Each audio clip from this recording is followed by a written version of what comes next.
want to really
Tonight we will go deep into the realm of the unknown and question everything as we search for the truth.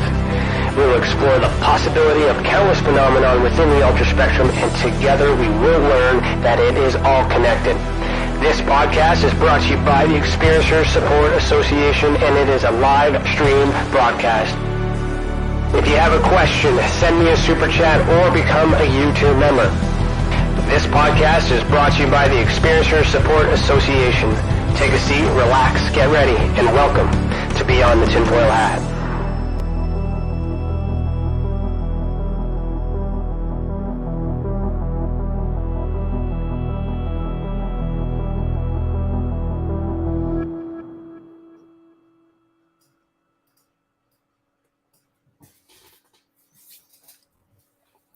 Hello, everybody, and welcome to Beyond the TinFoil Hat. Today is Thursday, January 12th, 2022, and I, Ryan Stacey, am your host this evening.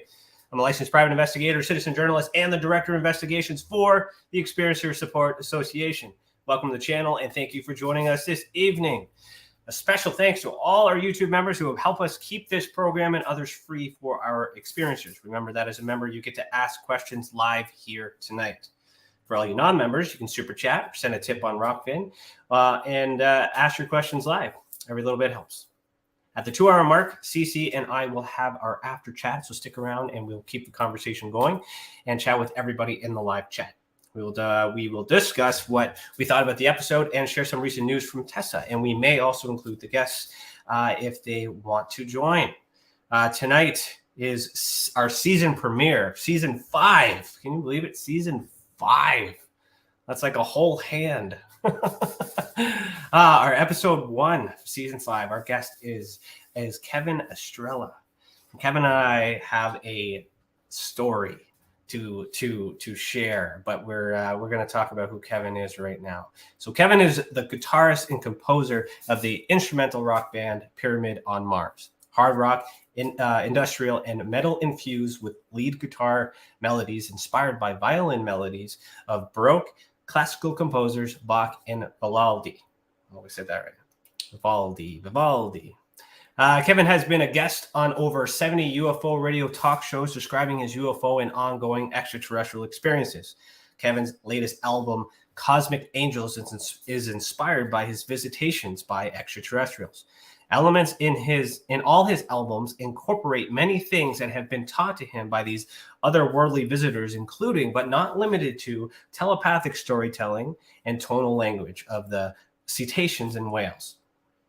Kevin has also had a passion for UFOs and extraterrestrials. He spent over 20 years researching to understand why they are here. Kevin wanted to combine his passion for music with raising consciousness and awareness of the UFO and extraterrestrial presence. He felt it was always his purpose in life. This calling was affirmed for him on August 21st, 2014, when he had contact with an interdimensional craft of unearthly origin. Since then, Kevin began experiencing many related incidents like incredible synchronicities, music downloads, symbol downloads through dreams, neck illustrations, DNA double helix design on his guitar, and an increase in telepathy. His musical downloads are discussed in UFO researcher Grant Cameron's book, Tuned In, The Paranormal World of Music. Many of Kevin's personal CE5 ET encounters are discussed in Inviting ET, written by Sue Walker. Kevin works with Ponte Zetas, who reside in the Sandia Mountains, Albuquerque, New Mexico, helping prepare humanity for the official First Contact. You can find them at officialfirstcontact.com. Kevin is the host of Pyramids on Mars UFO Radio since 2016, and you can find him at artistfirst.com/pyramidsonmars.html. Kevin has a large network of friends, colleagues, and researchers in the UFO community who are experiencers, starseeds, and Star Nation/human hybrids. He brings their stories to Artist First Network. All right. So, Kevin, longtime friend. I haven't talked to you in a long time. Last time I talked to you, it was on your podcast many years ago. It's great to have you. Welcome to the show. Put on your tinfoil hat. We're about to go down a rabbit hole. How you doing? I'm doing good, Ryan. Great to see you again, man. How you doing? Very good. Very good. And thank you, CC, for setting this up. Super stoked. All right. So we're going to get into our icebreaker. And so just play a little jingle here, and we'll see what CC's got cooked up for us today.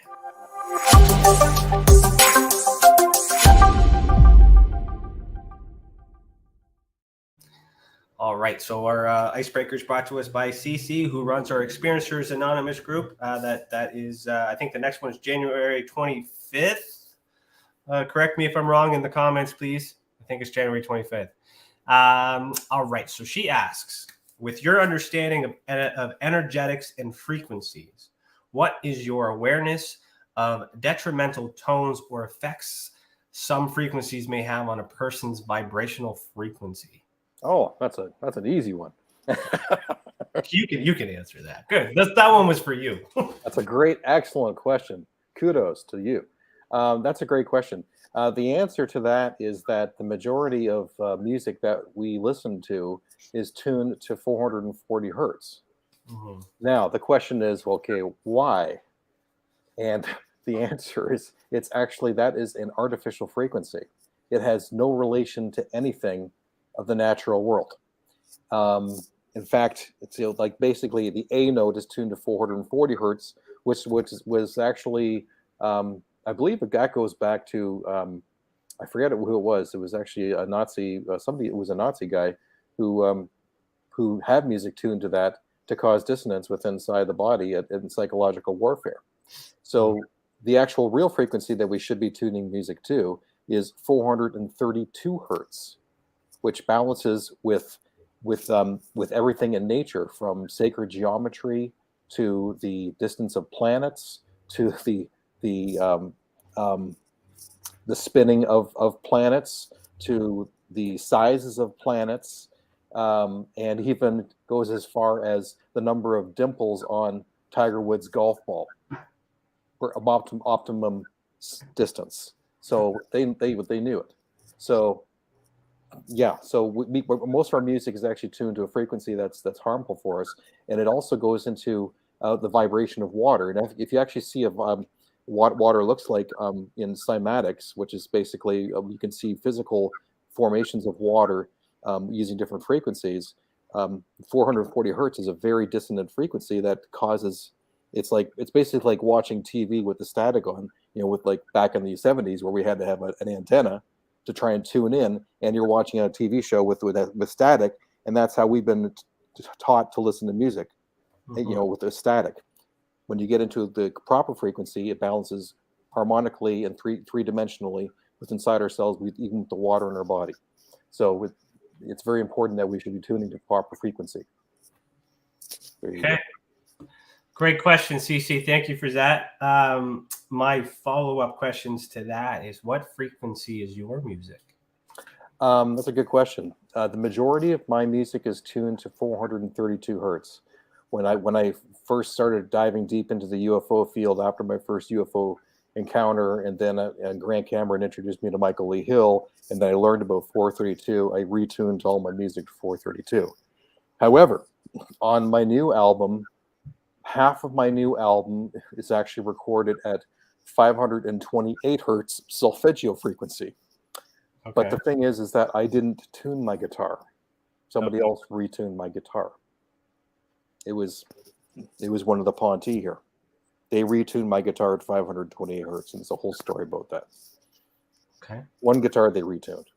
So there's a story behind that. Okay. All right. So my follow-up question, the question I normally ask after this is, why are you the way that you are? And I know a bit of how you were and a little bit about how you are, because it's been a while.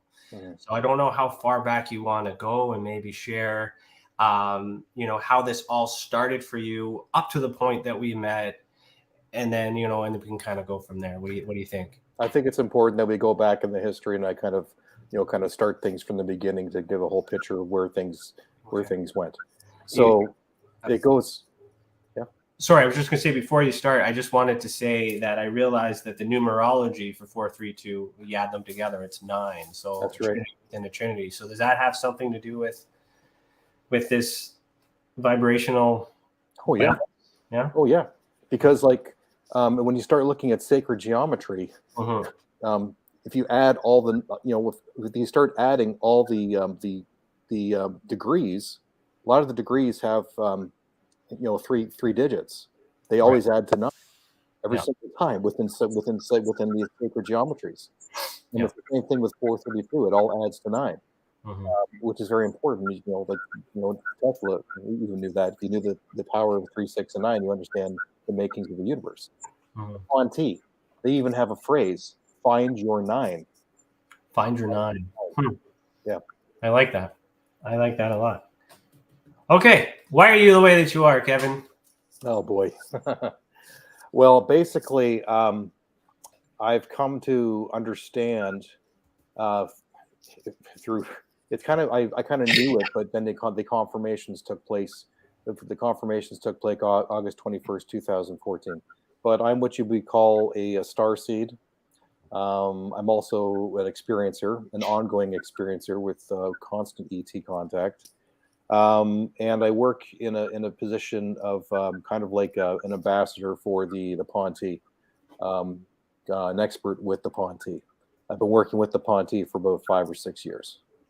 However, I believed that when it was around the year 2000 and I was only in my 20s, I was doing a lot of UFO research back when I was in university, and started reading Bud Hopkins books on alien abductions, and then the movie Communion came out, and then I was following a lot of stuff with Richard Hoagland on things on the moon and things on Mars, and I was really fascinated with this stuff and spent years studying this kind of stuff. But I felt like that really my purpose in life was to raise the extraterrestrial awareness on the planet at a much larger global level. And I just felt like I was waiting and waiting and waiting. I said, guys, I'm here. I want to help. How can I help? But I would have to wait I had to wait 14 years for that affirmation to happen, to realize that everything that I believed was my purpose here on this timeline was actually truthful. And then if I had any idea 23 years ago of where I'd be today, I would not have believed what I would have experienced. But when you start to understand, and when you start to understand about reincarnation and about Earth contracts and your purpose here and following your mission, then everything just made sense. It made total sense. So I can continue to go back and talk about pyramids on Mars, and then how that ended up working into the catalyst of my awakening. Sure. Yeah, let's do that. Okay, sure. So around the year 2011, that's when I decided to form my band, my instrumental rock band, Pyramids on Mars, which focuses more on my initial inspiration when I was in high school, listening to guitarists like Joe Satriani and Steve Vai and Paul Gilbert, where I wanted to write instrumental music in the style of Joe Satriani.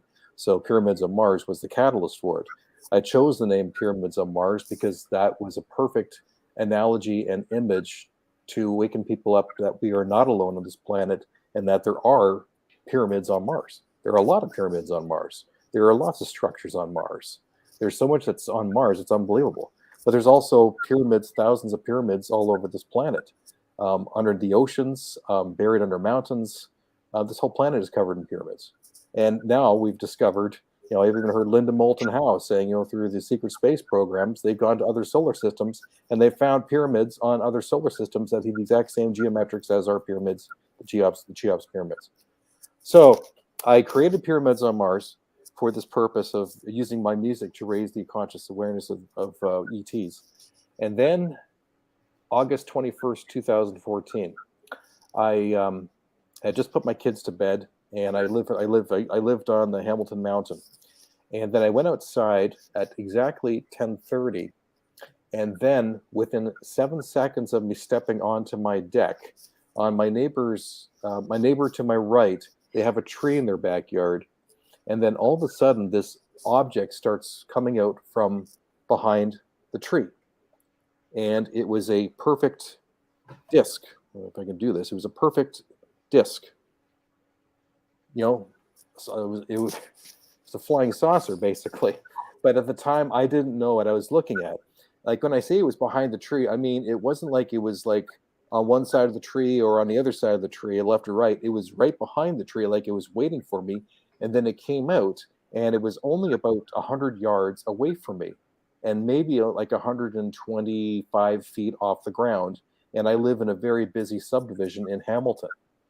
But it was, when I saw this thing, at first I thought maybe it was a meteor because it was glowing orange and red, and it seemed to have smoke coming off the top of it, and then smoke coming off the bottom of it like mist.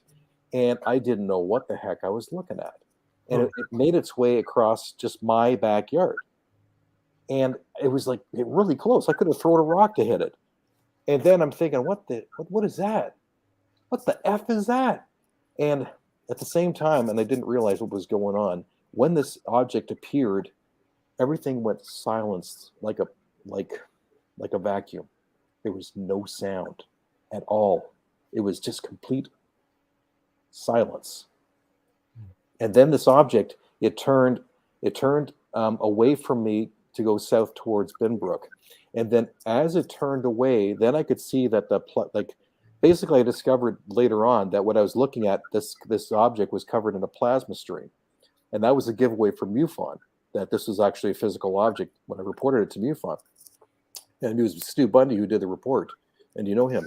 But when the object turned away from me, then there was no light at all that was projecting from this object, and the object was more oblong, like a football, like that, and had no light whatsoever. But then it was forming this like white, like almost like an umbrella of white vortex swirling in the front of it, almost like a portal or something like that. And then it made its way towards Binbrook, and then it seemed like then the sound started to come back, and I could, it wasn't so much of a vacuum. And then I freaked out because like I realized that I saw a UFO. So I reported the whole thing to MUFON, and I was like, for 2 weeks I was in complete shock because I had waited my whole life to see a flying saucer, and then when it happened, I wasn't ready for it because it displayed physics that I had never seen before that didn't make any sense. And you're trying to make sense of something with physics that you've never seen before. I didn't know anything about plasma streams. I didn't know what that was. The mist that was coming off it. I was completely freaked out, thinking, is this military? Like, I don't think we have this kind of technology. I never even seen any of this stuff like in movies or on YouTube of what I saw. And so it would be almost a year later when it was the first Alien Cosmic Expo of 2015. That was it was advertised, and there's a big paper article in the Hamilton Spectator about it, and they were introducing the speakers, and Stanton Friedman was there, and they were talking about. And then when I started reading about Grant Cameron, that's when I freaked out because it was saying Grant Cameron is world-renowned, award-winning UFO researcher from Winnipeg, and he's going to be speaking about extraterrestrials and musicians, and why extraterrestrials are contacting musicians to raise consciousness of the ET presence. And then the hairs on my arm stood up. It was the very first synchronicity that I ever experienced in my life. And I was like, oh my God, this is about me. Mm-hmm. Like, there's something going on that's much bigger than me. Like, is this real? Like musicians being contacted by ETs? And I was just like, I knew that I was being called to go see Grant. It's kind of like, the disciples being called to Jesus. I realized there was something much bigger going on here that I wasn't aware of, and I had to go and see Grant. And so I'm driving, I drove all the way there, and I get to his presentation, and just before he got on stage, I handed him my Pyramids of Mars CD. He looks down at it, he looks up at me, he says, "We got to talk." And I'm like, "Yeah, we do." And then he started talking about his presentation, talking about the left and the right brain, and then about musicians shutting down their logical brain to connect with a much higher consciousness, where music seemed to be coming from the ether, where the downloads of music were coming from nowhere. And the thing was, I had experienced the same thing, and I didn't understand what it was about. It was like the first song on my second album, Echo Cosmic, the song Dream Division. I didn't write that song. It actually came to me in a dream. So I knew exactly what Grant was talking about when he was talking about this. Mm-hmm. So basically, the next door, I happened to run into Stu Bundy, and he said, "Oh my gosh, I'm so glad you're here. We're doing a presentation on you tomorrow." And I'm like, "What? Presentation on me?" He says, "Yeah, your UFO sighting was one of the most authentic cases we've ever come across." He says, "Can I ask you a couple questions?" I said, "Yeah, sure." He said, "Describe for me again what the object looked like when it was turning away." And I said, "Well, when I was looking at it straight on, it was orange and red and kind of had this stream going across the top of like mist. And then when it turned, then all of a sudden it didn't have any light at all. That light stream like kind of faded off." And he said, "That's it." He says, "What you were looking at was plasma. That was a plasma stream. We did research on that night, and there were no other comets or anything like that in that area. We were able to isolate that there was nothing in the skies that would have caused that." He says, "You were actually looking at a real physical object." And so that was a real confirmation for me. But then the next question was the question that really freaked me out. And I said, "Well, how many other people saw it? There must have been huge, like a whole bunch of reports, because it was right over the one of the largest, it was off of Upper James, is one of the busiest streets in Hamilton. And it was in a subdivision that everybody should have been seeing. It was only 10:30 at night. How many other people reported it?" He said, "Well, that's a funny thing. Nobody else, there were no other reports." And that's when I got scared.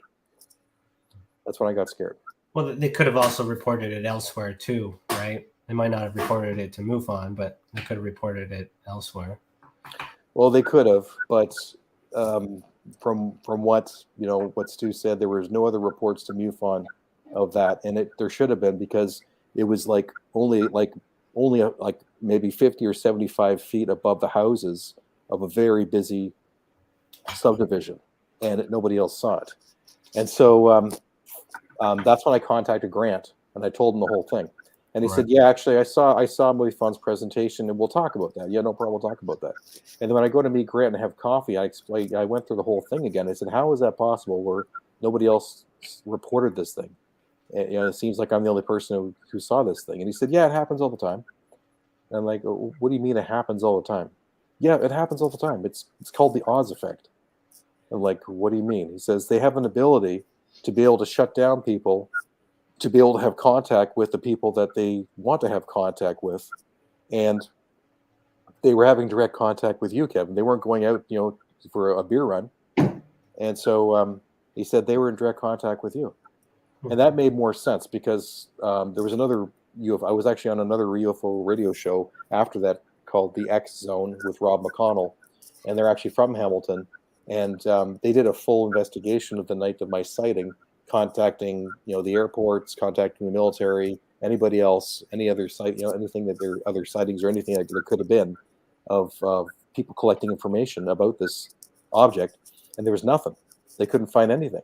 And so after the radio interview the next day, the producer emailed me and said, "You're a liar. Don't ever contact us again."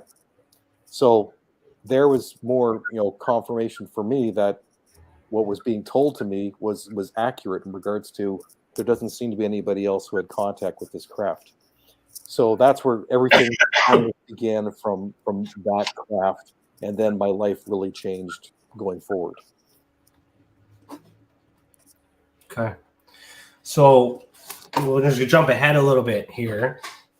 present time with my studies as of late, I started looking into the possibility of these events being connected through consciousness, meaning you saw it and you thought it was real in the three-dimensional realm, but perhaps may actually exist in an interdimensional realm, but you're unable to discern the difference at the time. Do you think that could be a possibility of what you saw back then, or do you think it was like physical nuts and bolts in this dimension as that we're in right now? Oops. It's okay. Somebody was calling me. Hang on 1 second here. Not the CIA, is it? No. Can you still see me? Yeah. Okay, great. I believe that what I saw was a physical craft from what I saw, especially because I didn't even blink. When this thing came into full view and it came across my backyard and it was glowing red. The other thing about this thing that really threw me off was that it was two-dimensional. So it had height and width, but it had no depth. It looked like a hole in the sky, like looking at a solar eclipse. So that was the other thing that threw me off in regards to the physicalness of this craft breaking laws of physics. But then, as I said, as it turned away, then I could see the whole craft, and I could actually see what its shape was. So it was oblong from the width, but I guess if you're looking at it directly on it, it just looked like like a UFO, like a kind of like that. So it had a very interesting shape to it, almost like a seed in some way. But I believe that it was a physical object. I do. Okay, cool. All right, so then 2015 Alien Cosmic Expo, the first one, and then what about the next one? 2016. Was that when I met you? That would be, yes, sir. Oh my gosh. Okay, yeah. So, So, at that point I had had a lot of synchronicities with in a dream where these three extraterrestrials, these three grays, were handing me my guitar back with this double helix design in the neck of the guitar, which was actually a crop circle from Wiltshire, England, from 1997. And 3 days after I had that dream, I was followed by Neck Illusions on Twitter, who actually create designs for necks. Okay. of decals. It was like this crazy synchronicity that took place. So I contacted Mark from Neck Illusions, and I asked him, well, can you create this thing? Because I saw it in a dream. My guitar is being handed back to me with this. And they did exactly the way I saw it in this dream. Wow. And it's a DNA double helix. And I believe it represents DNA activation. But between that time, I had been starting to have more synchronicities. I think I had just met the Ponte at that point. But when I met you, something really crazy kind of happened.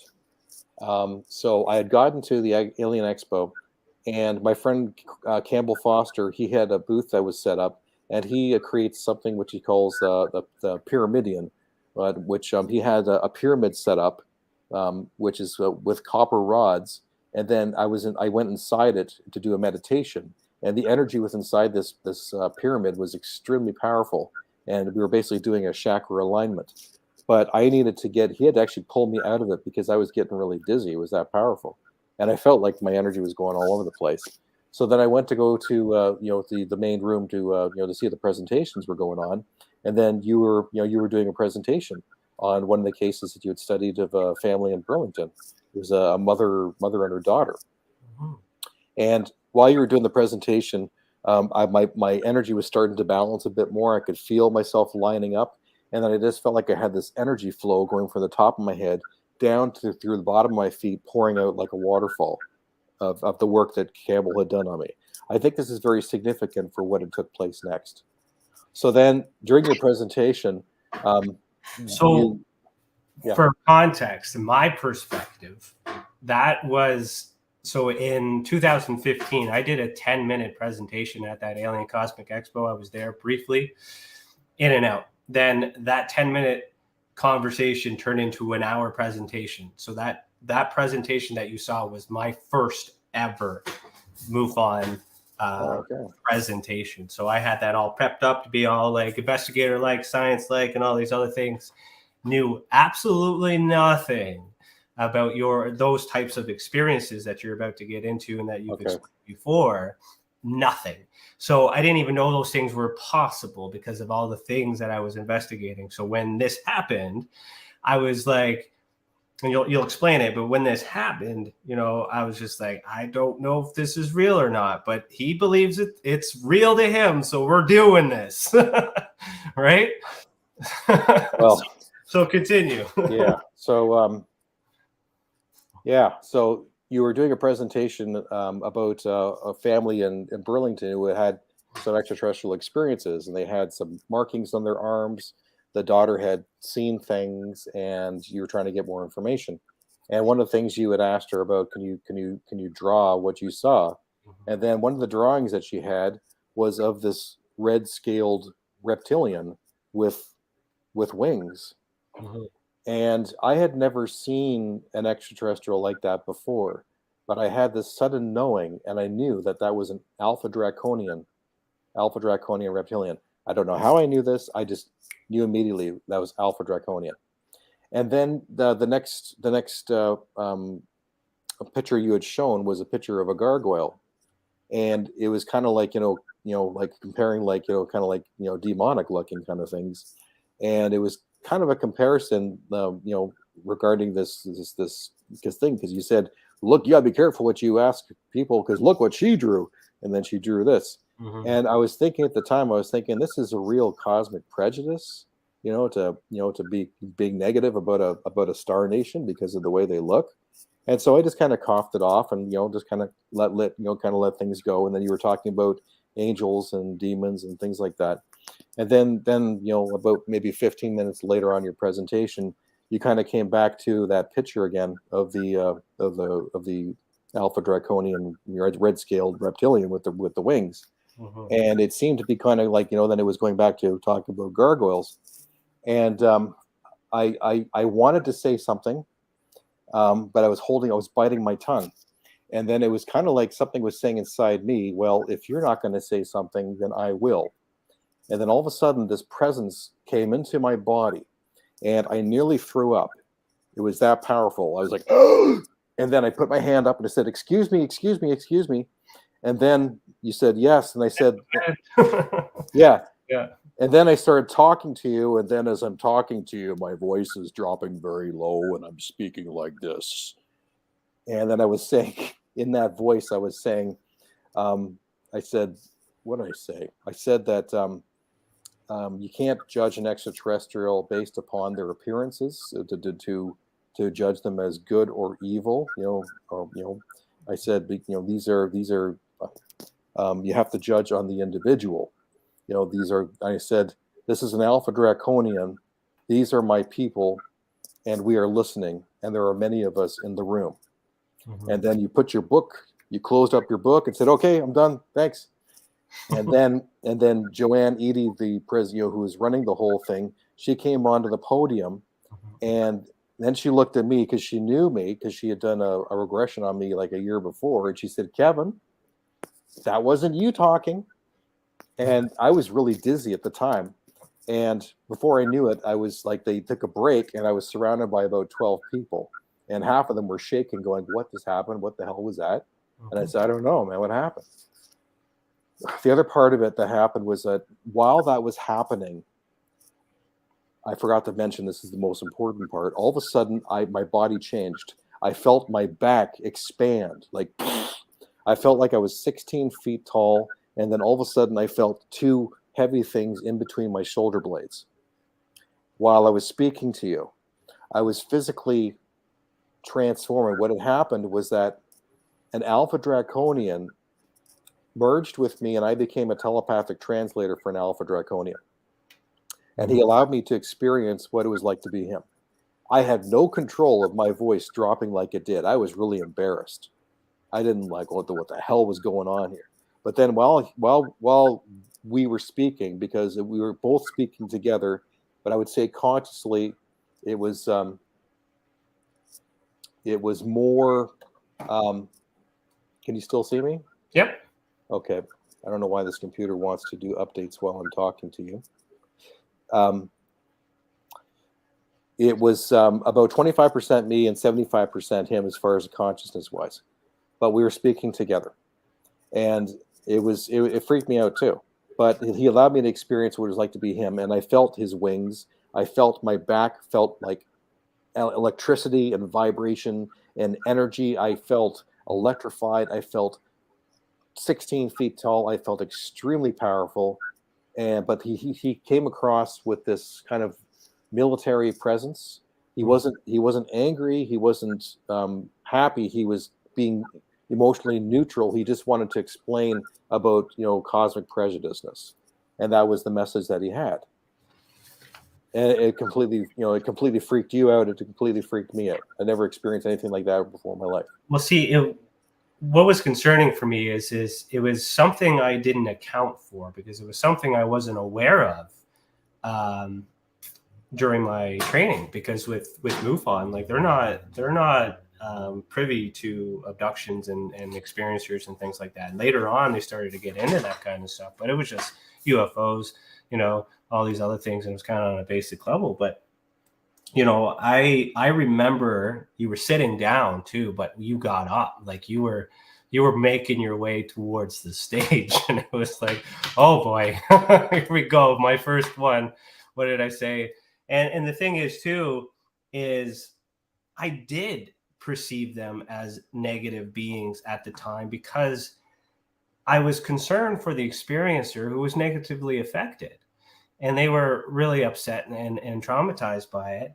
And now, with all the research I've done too, I'm kind of advocating that we don't know the intent. We shouldn't assume and things like that too. So in hindsight, that moment, it also stayed with me, because it helped me realize that, what, if these things exist, from my perspective, they would have feelings, and I shouldn't judge them either. So I appreciate the thing. Yeah, they can't help the way they look, and there's lots of star nations out there that are going to look much different than us. I mean, Star Trek is going to be our future very soon, where we'll be on board ships like the Enterprise, working side by side with different extraterrestrial nations who may look similar to us, may be human, human, but there's multiple different types of humans. I mean, there's canine human, there's feline, there's reptilian, there's avian, there's cat people. We're going to be working with multiple different types of extraterrestrials, star nations, and understand that, we're all going to look different, but you can't judge somebody based upon their appearances. It's kind of a cosmic prejudice. You have to judge on the individual. And I'm guilty too of the same thing, because something happened to me with another experiencer, Nancy Tremaine, at another UFO conference, where she and I actually manifested 2 extraterrestrials, but we didn't know they were ETs, because they looked human, but the giveaway was afterwards, and we rejected them 3 times because of the way they appeared. And I was completely devastated by my behavior of what we did. I'll never forget it. Wow. Okay. Well, Alien Cosmo, what happened between 2016 and 2017? Because I think you went to every ACE, right? Pretty much, yeah. So, I remember another Alien Cosmic Expo where Travis Walton was doing a presentation, and it was the real Travis Walton story. And when he after the presentation, he went on stage, and he was being asked a whole bunch of different questions. And I remember somebody wanted to ask him a question.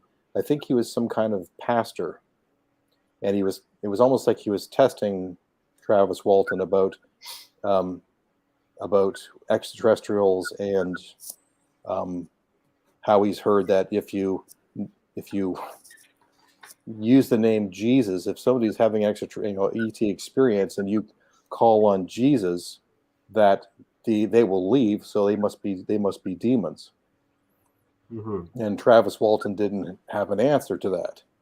but I did because of the teachings that I've gotten and the protocols that I know that I've learned from the Ponte. And so Travis knew me because I had been introduced to him the year before at the Phoenix Lights celebration in Phoenix, because he was there, and Zuni tribe leader Clifford Mahudi personally introduced me to Travis Walton backstage at that time.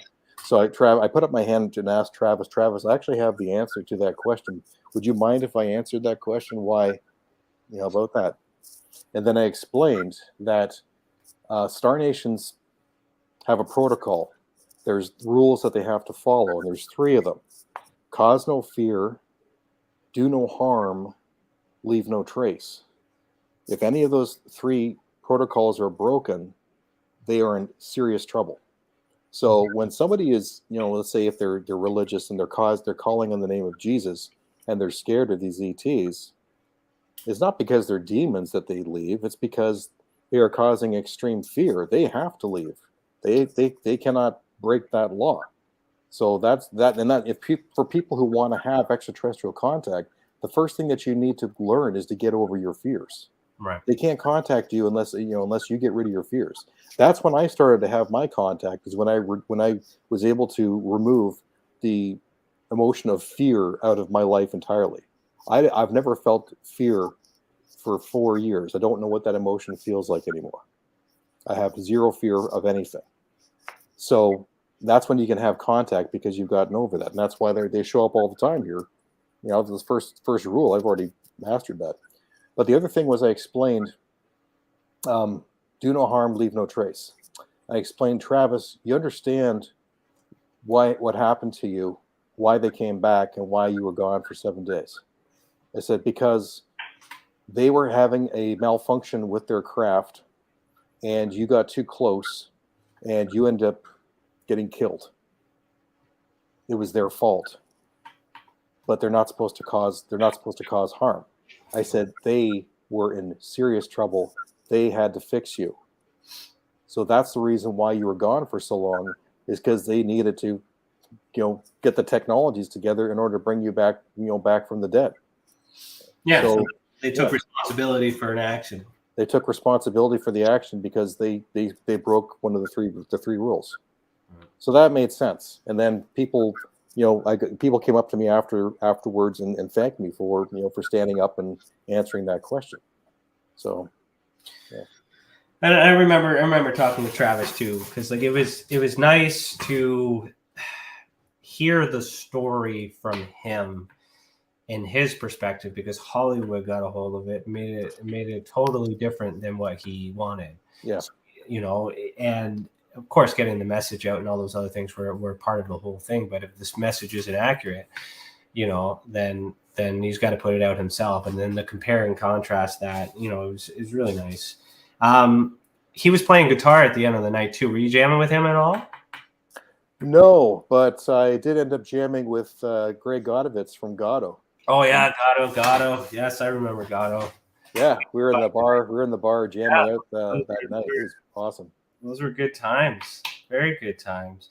And after our little encounter too, we did have a conversation, and I apologized. And I apologized. Oh yeah, just like, I don't know, man. I'm new. I'm a neophyte here. I'm just learning, trying to blah blah blah. Tell me more. And then that's when I started getting these ideas, because I started seeing more things happening and whatnot. And I was having my own experiences too then, in terms of feeling energies, which I know now I can do, but I didn't know then. So that was like so feels like so long ago, but not really. I guess 7 years. I don't know. Jesus. So then 2018, the final ACE, I guess, before everything kind of shut down, we had Stephen Greer there. He was the main event. Richard Dolan. Yeah. Did you go to that one? Yeah, I was there too. Yeah. So how was that experience for you? That was quite incredible, especially with Stephen Greer. His presentation, on the CE5, I was able to, I get into that course to go through it, and there was so much to learn, and all the pictures that he had shown of all the ETs that had shown up during their presentation, and then he was going through the meditations in regards to, focusing on yourself and picturing yourself from space, and then slowly moving yourself up and slowly moving yourself up and introducing yourself to star nations, and then, bringing yourself back, going through all the meditations. That was a very, very important learning experience for me. So I was very grateful to have be able to participate with that, and I have a very high regard for Mr. Greer. Mm-hmm. And the Ponte have a high regard for him too. Yeah, I enjoyed the meditation group too. Like I learned, that's when I was kind of learning. I learned about CE5 then too. Like all those years with me learning all these things. And yeah, okay. Yeah, and there was also I also really enjoyed. I'm trying to think of his name. Was it Marcel's, who did the presentation on the SSP? Who's the other MUFON? Oh, Mark Saint Germain. Mark Saint Germain. Yeah. His presentation, that was really eye-opening about the battleships that were not, they weren't naval battleships. They were actually SSP battleships. Mm-hmm. And that whole presentation he did there, that was very eye-opening, because I have, friends who are former secret space program. So they've kind of pulled me into that world, and I've learned a lot, more than I've wanted to know, actually. But then the other panel, they had, I'm trying to think, Randy Kramer was on stage, Richard Dolan, and Linda Moulton Howe. Mm-hmm. And Linda Moulton Howe, when she was talking about Antarctica, and then she started talking about the AI robots in Japan who rebuilt themselves and killed 23 scientists. Everything that she was talking about was a real major eye-opener. And she's tremendously serious when she's talking. She's very, very focused. Right. And I'll never forget that presentation of hers. I was really, really listening very carefully. Yeah, that was an in-depth conversation at the bar afterwards too. And your presentation was fantastic too. It was excellent. I forget what I presented then. I think, oh no, that was my last present. Was that the one when I did the little dance? When you changed your clothes 3 times, yes. So yeah, you were there for that. Let's talk about that, and then that'll bring us to the commercial break. So, Alien Cosmic Expo 2018. Lisa, were you there? I don't know if you were there. I think that's where we met too, Lisa. Or maybe we met at the one I got kicked out of, which was the following year. Okay, so I was going through this whole I need to I don't want to be with MUFON. I need to be independent, which I am today. So I kind of needed, and I knew that was a lot. I was going to resign from MUFON or something, or I was going to I knew things were going out at that time. So a lot of pep talk with some friends that were around at the time, and kind of encouraged me to say, hey, this is your last presentation, so make it your best one, right? Right, yeah. And so I remember. Do you remember the chips? Yeah. Yeah. Okay. So I went on stage, and I was eating a bag of dill pickle chips. And I forget what I was saying. I just started to say, talk about distractions. I started talking about everything, but I was eating the chips, and everybody was focusing on these chips. Why is he eating chips on stage? And it really drove him like crazy. And I was using that as an example to show that it doesn't matter what you're wearing, what you have on, all these other things. If you're distracted by something flashy, you're not going to pay attention to the message. So I also had a suit on at that time. So that suit, which was what I was told to wear by MUFON. So then I was just like, okay, so this is what everybody wants to wear. So I take that off, take the tie off, take the vest off and the shirt, everyone just laughing and making those noises. And then I have my MUFON uniform on. I was like, so this identifies me as this and this and that. And then I took another layer off, and I just had a normal t-shirt, put my hat on backwards and looked just like everybody else. And I walked down and I sat on the stage, and then I looked and engaged everybody because I wanted to reach the people. That was all improv. But what I knew is that I kind of wanted to evolve into what I am today in a sense. But that was that deciding moment, and how to do that, it was just completely on a whim. At the end of it, everyone's happy, standing ovation, all that other stuff. Clear, from an experiencer perspective, you guys loved it. You guys enjoyed it. Oh, yeah. MUFON, on the other hand, was fucking pissed. They were so mad Stu came all the way to my house to tell me personally how mad he was and all these other things and blah, blah, blah, blah. And I didn't say anything wrong. I just didn't focus on the shit that didn't matter. I focused on the people. I focused on the experiencers, because, my introduction to that through you, and then learning all the things I learn on going on and through, and, keep checking in and talking to these people too, and realizing like, this is the way, this is where I want to be. This fills my cup. This UFO crap, doesn't really, isn't that interesting. Case in point, the UFO report dropped today from America, and I don't really care. I found out about it like three hours ago, and I really don't care about it. So like, I'm that so far away from the UFO phenomenon that I'm diving deep into this experiencer stuff. Yeah. And you very well could have been the first person to steer me that way. So it must have been, I would say it'd probably be Grant Cameron, because that's where he came from, was the nuts and bolts. Yeah, and following in his wake too. And it's interesting when you mentioned the ETs contact musicians. I know that Grant's into music. He's a musician himself, right? No, I'm a musical idiot. Well, yeah, musical idiot. He said, but he's fascinated with that stuff. But like, I'm a former musician too, and well, still am technically. I just haven't played in a while. But when I look back to the days that I wrote those music, the things that you explained earlier about how it just comes from out of nowhere and source, and then all of a sudden you just have this song and these messages and all these other things, I can totally relate, that it comes from another place. I never really got anything divine in the sense of, or direct of a being saying, we did this, here we are, this is the reason for everything. Have you seen the Tessa map? The geometric shape with all the yin yang and the Knights Templar cross. Yeah, I think yeah. So that was a personal download experience that I had, and that was after I left Move On. So I had some crazy experiences too. But now what I'm trying to come back to is that this is, I think, the second time or maybe the third time we've had a conversation involving music. And if Grant is right about ET contacting musicians, then what is it about you and I that we would have in common besides playing music? Well, I can tell you with the Ponte, Teeny, one of the Ponte, she's one of the older ones, had a conversation with me like 5 years ago. It was a private Twitter conversation. This is when they were first checking me out and getting to know me better before my Ponte visitations started to happen. Right. And she said, Kevin, do you realize that music can be communicated on a telepathic level? And I was like, no, I had no idea. And she said, yes, it can be communicated not only through the emotion of the music, but also images can be sent in the music. Stories, visual stories can be actually imprinted telepathically into the song and actually imprinted into the digital recordings.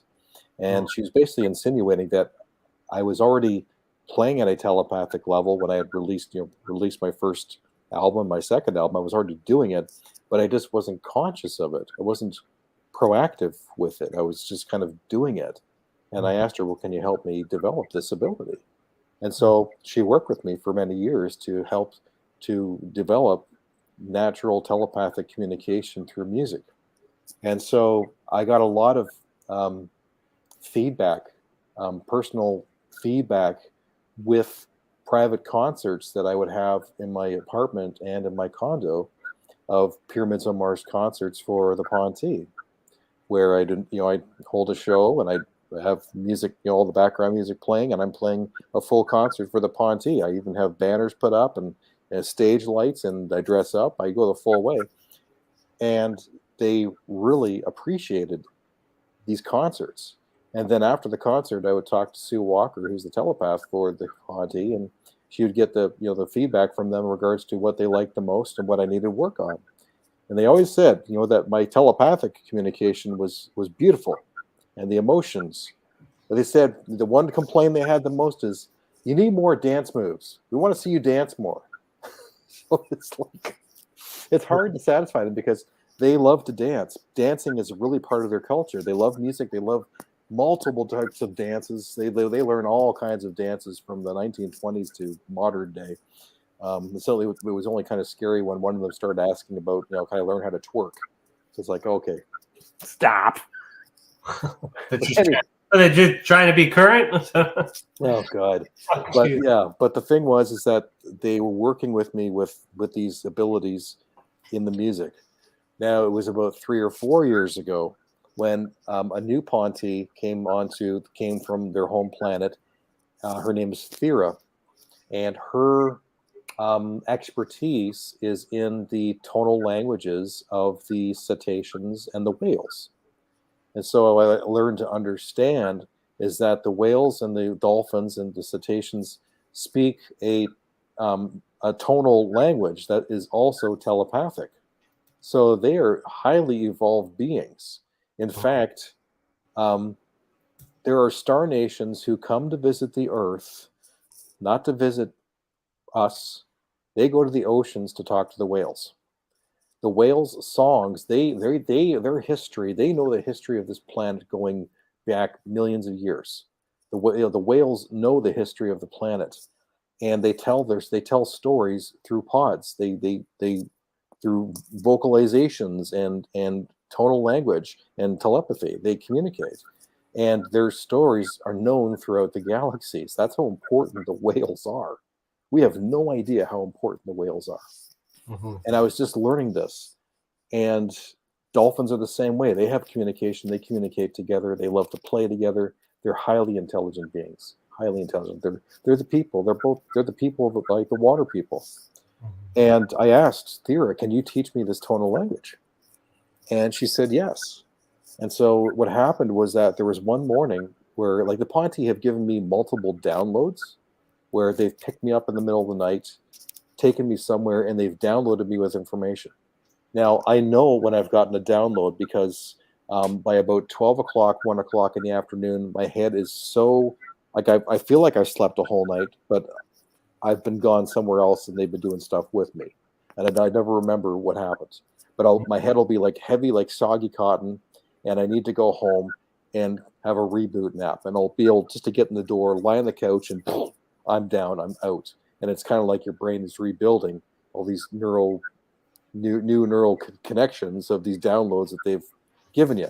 Mm-hmm. Now, I've been given multiple downloads, and I started to pick up on these patterns of when I know a download's coming.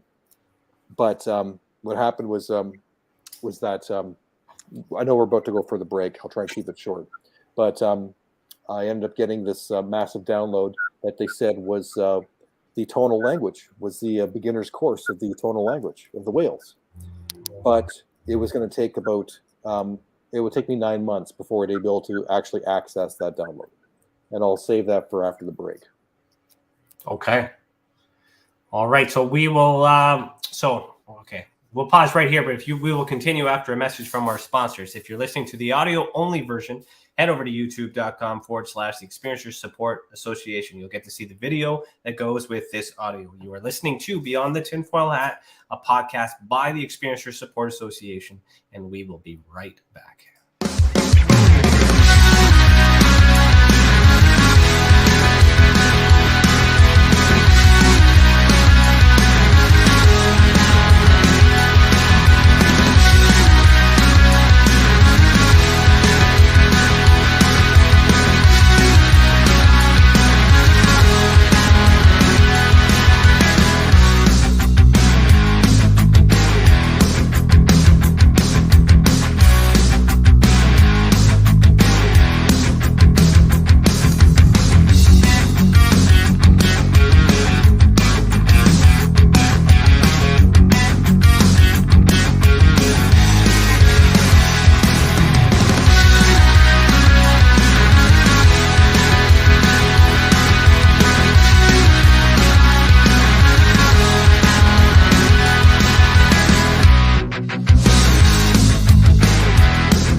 Have you ever wondered, or maybe just thought to yourself, if there were others just like you? You know, people with extraordinary abilities, psychogenic advancement, and perhaps unique intuitions. Maybe you just wondered if there were other people who experienced unimaginable, unexplained, or even unusual and paranormal events. Are there people who have more questions, more fears than answers? Well, you're not alone. You've never been alone. We believe you. Sign up for EA today.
Business.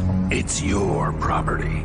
Your assets are worth protecting. Blacklight Investigative and Surveillance Services specializes in patrolling and inspecting residential or commercial property against fire, theft, vandalism, terrorism, and illegal activity. People and buildings are monitored to prevent crime. Keep your property, your people, and your assets safe from threat. Our elite staff are dual licensed private investigators and security guards. Blacklight Investigative and Surveillance Services. Go to blacklightiss.com.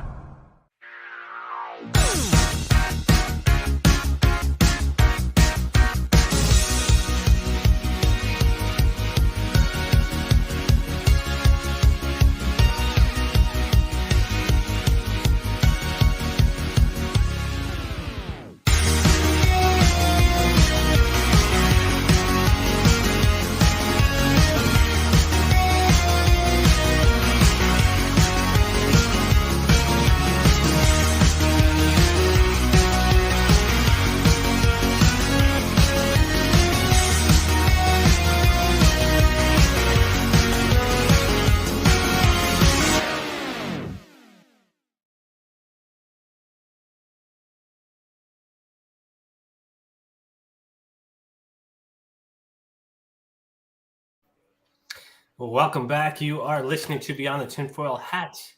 Head over to our website, www.experience support, and submit a report if you guys are experiencing anything from UFOs to extraterrestrials, dogman, paracryptid, any of those things that the others who have already reported. Be that example that proves that we are making a difference. And if it wasn't for those reports, we would not be able to do what we do. And for that, we thank you. If you're wondering where to get this cool hat, you can get it at tinfoilcap.co. And thank you, Rex, for this hat. All right, sir. How you doing? Oh, I'm good. How are you? Good. We're live. Great. You okay? What are we doing? Just eye drops? I'll put in some eye drops in, yeah. Okay. All right. The active ingredient in THC. All the other stuff. Getting good. All right. Well, we're in the second half. Do you want to finish your thought before the break, or do you want me to ask another question? Oh, no, I needed to finish that thought. Yeah, Okay. I was talking about the tonal language download that the Ponte had given me. This is extremely significant.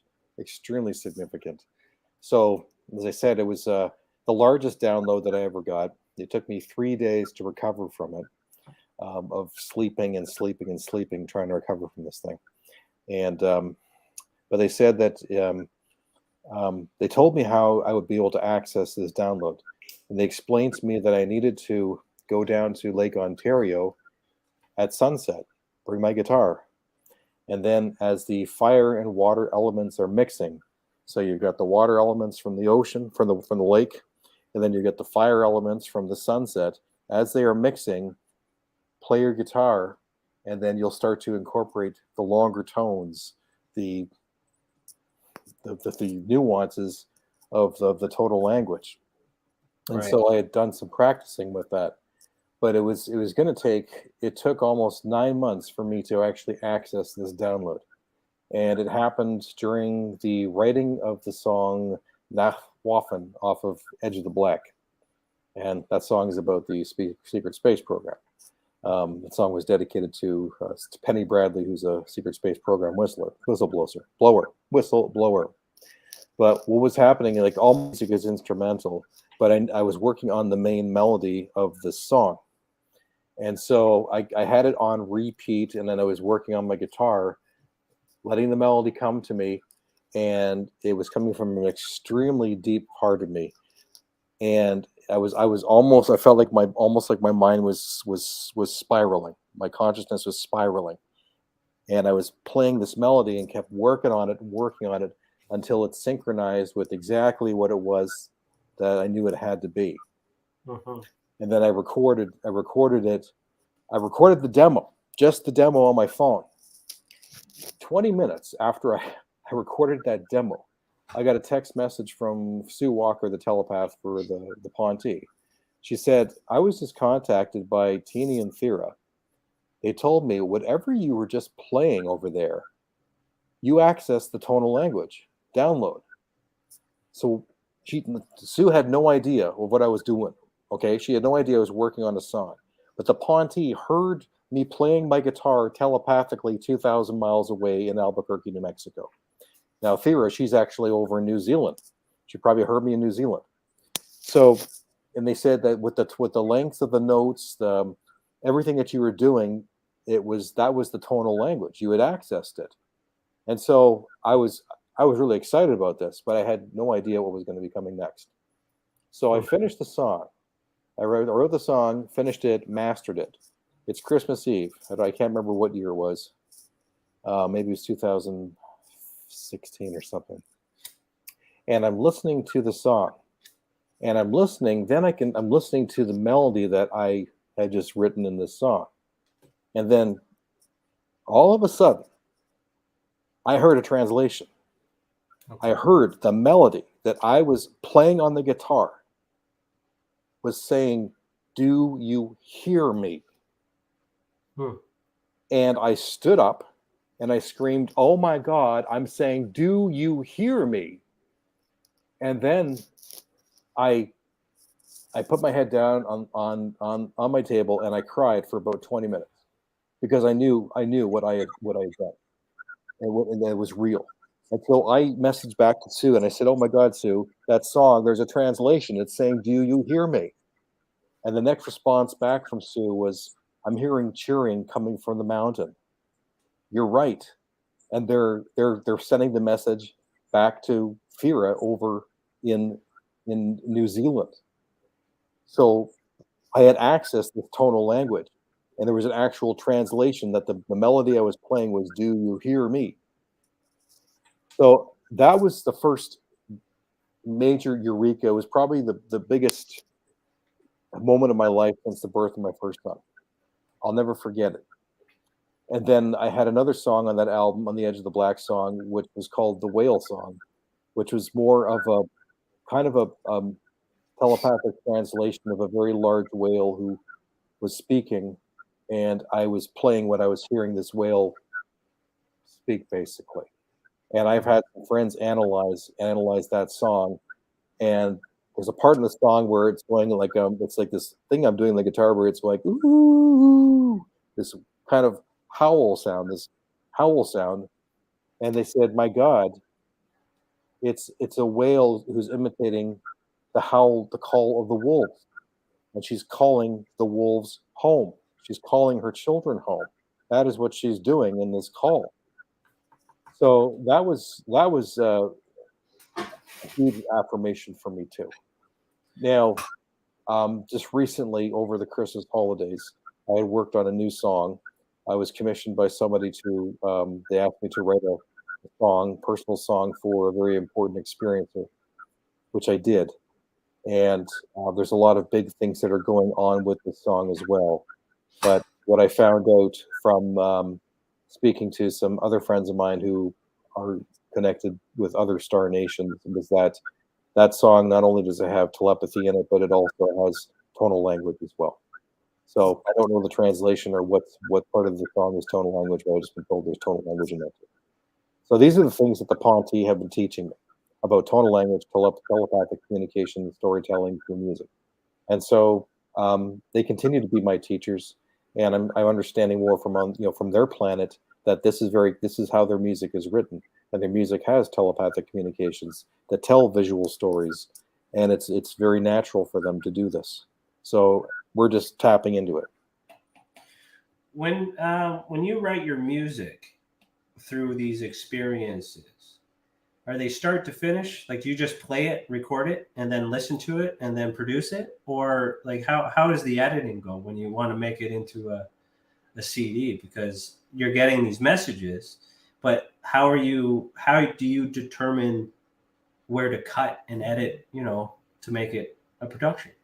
Well, it's funny you mentioned that, because my songwriting style started to change by the end of my third album, not the new one, Cosmic Angels, but the last one, Edge of the Black. That's when my songwriting started to change. And the last song that I wrote for that album was called Arcturian Rain. And that song was written in one take from beginning to end. There's no edits. Since that point, on my newest album, Cosmic Angels, which has 9 songs on that, every single one of those songs was written in one take. No edits. From beginning to end. The whole song just came together in one take. So that's where this telepathic storytelling is coming. So no, there are no edits. It's like the whole song just came together. The beginning, the intros, the verse, the choruses, the breakdowns, everything. And it doesn't fall, it does. My songwriting style is not, stagnant. It's not like always the same. It changes, but the songs wrote themselves in one take. So that's how my songwriting has evolved. Yeah, and that's. I was just going to say there have been some times where I've just had that inkling and you pick it up and you noodle for a little bit, and then all of a sudden you're like, hey, that sounds good. Let's keep playing. The next, 6 hours later, boom, there's a song. Yeah. So it's interesting, and I mean, to apply the extraterrestrial connection to the music is this is a new discovery for me, something I should have already known, but I find it more intriguing that we get into it. I'm starting to believe it, because I associate music as a huge part of my life at one point, and it's something I've been trying to get back to, but I've been staying away from it for some reason, because I just feel like maybe there's that fear, maybe if it is somehow connected to this stuff. Well, I'll tell you, there's nothing to be afraid of. What I've found is that the same teachings and principles of creativity that Grant Cameron has been learning through his studies, for all with musicians of music, of song downloads, coincides with the Ponte's teaching of the nature of creativity. And they've explained the nature of creativity. And they call it the edge of the black. Basically, go to the edge of the black of the universe, where nothingness and everything exists, turn around and wait for the next song to be played to you. And then what you do is you end up being a catalyst and co-writing with the universe, and then sending the song back into the forever oceans. So then that's the reason why extraterrestrials communicate with musicians, is because musicians are so natural at getting into an alpha state. So it's a lowered state of consciousness of that free flow, the zone. Metallica call it the zone. Other musicians call it the zone. Or, when you can get out of the way, the song is going to write itself. But it not just goes for music, it goes for for so many different art forms, for people who write screenplays, who write movies, who write books, or who are even, painting, or who are gardening. When you can get into that zone, you're then becoming a co-creator with the collective consciousness, the universe. So when you understand that we are all connected to oneness, to the universe, to creator, do you want to call them God, creator, universe, all consciousness, all connected, everyone's connected. And then you become a co-writer. So all you have to do is get out of the way. You become a co-creator with the universe. So when the album Edge of the Black, I didn't give it that title. The Ponte gave my album that title, because that explains the nature of creativity from their perspective, and it coincides exactly with the same thing Grant Cameron's been learning. What do you think the purpose of all that is? What, this is how it's happening. This is what's happening, but why? Why you? Why me? Why anybody? And what is the music supposed to do to the rest of us? What's it for? Well, it's because I asked. That's the reason I asked. Is because I asked, can I do this? Mm-hmm. Can you teach me this? And so I opened myself up to that. And then I've started becoming a co-creator and starting to, basically my job is just to calm the oceans until you get to a mirror-like image where the waves stop and it's a calm ocean of creativity. And you'll feel it. You've become one with the music. That's when you become a channel. And then your job, all it is to amplify your emotional content. In fact, actually, Thera, she wrote to me and explained to me how to write, how to tap into this. And I turned it into a prayer, and I have it up on my wall. I could read it to you. Sure. She calls it Into the Forever Oceans. Kevin, you are moving forward, beginning your understanding of the vibrational impact of the proactive planning of intent behind your forward through time ripple of telepathic emotional storytelling. You have begun the soul deep dive, as the whales say. You have begun to recognize how important your understanding of the soup is. They refer to the soup, they mean the collective consciousness. When you go to the edge of the black, you go to your nine, your place of highest potential, where nothingness and everything exists. As a new thought or inkling for a song comes to you, it echoes through the soup to you. Add your interpretation and your emotional story potently to the ripple and amplify your emotional portion. Sing the strings, sing them with your tears, sing them with the greatest love that you can put into the intent behind the images you are sharing. Tell a visual story and an emotional story with your guitar. The chords in reality are complex, emotion-filled murals. Make every note count, like the brushstrokes of a painting or the tremble of an emotionally laden voice. Your strings and your heart must merge and send your songs into the forever oceans. Thera. Wow. Stacey, one of our members, has commented that she has had an experience with your music. Really? Yeah. She was actually talking about it the other day too, and it was quite. She was quite stoked about it. She was like super pumped about how effective your music is for her. Oh, I'd love to hear more. So that could be another, is it's the music is meant, for others too, right? Yeah, it is. I'm just a catalyst.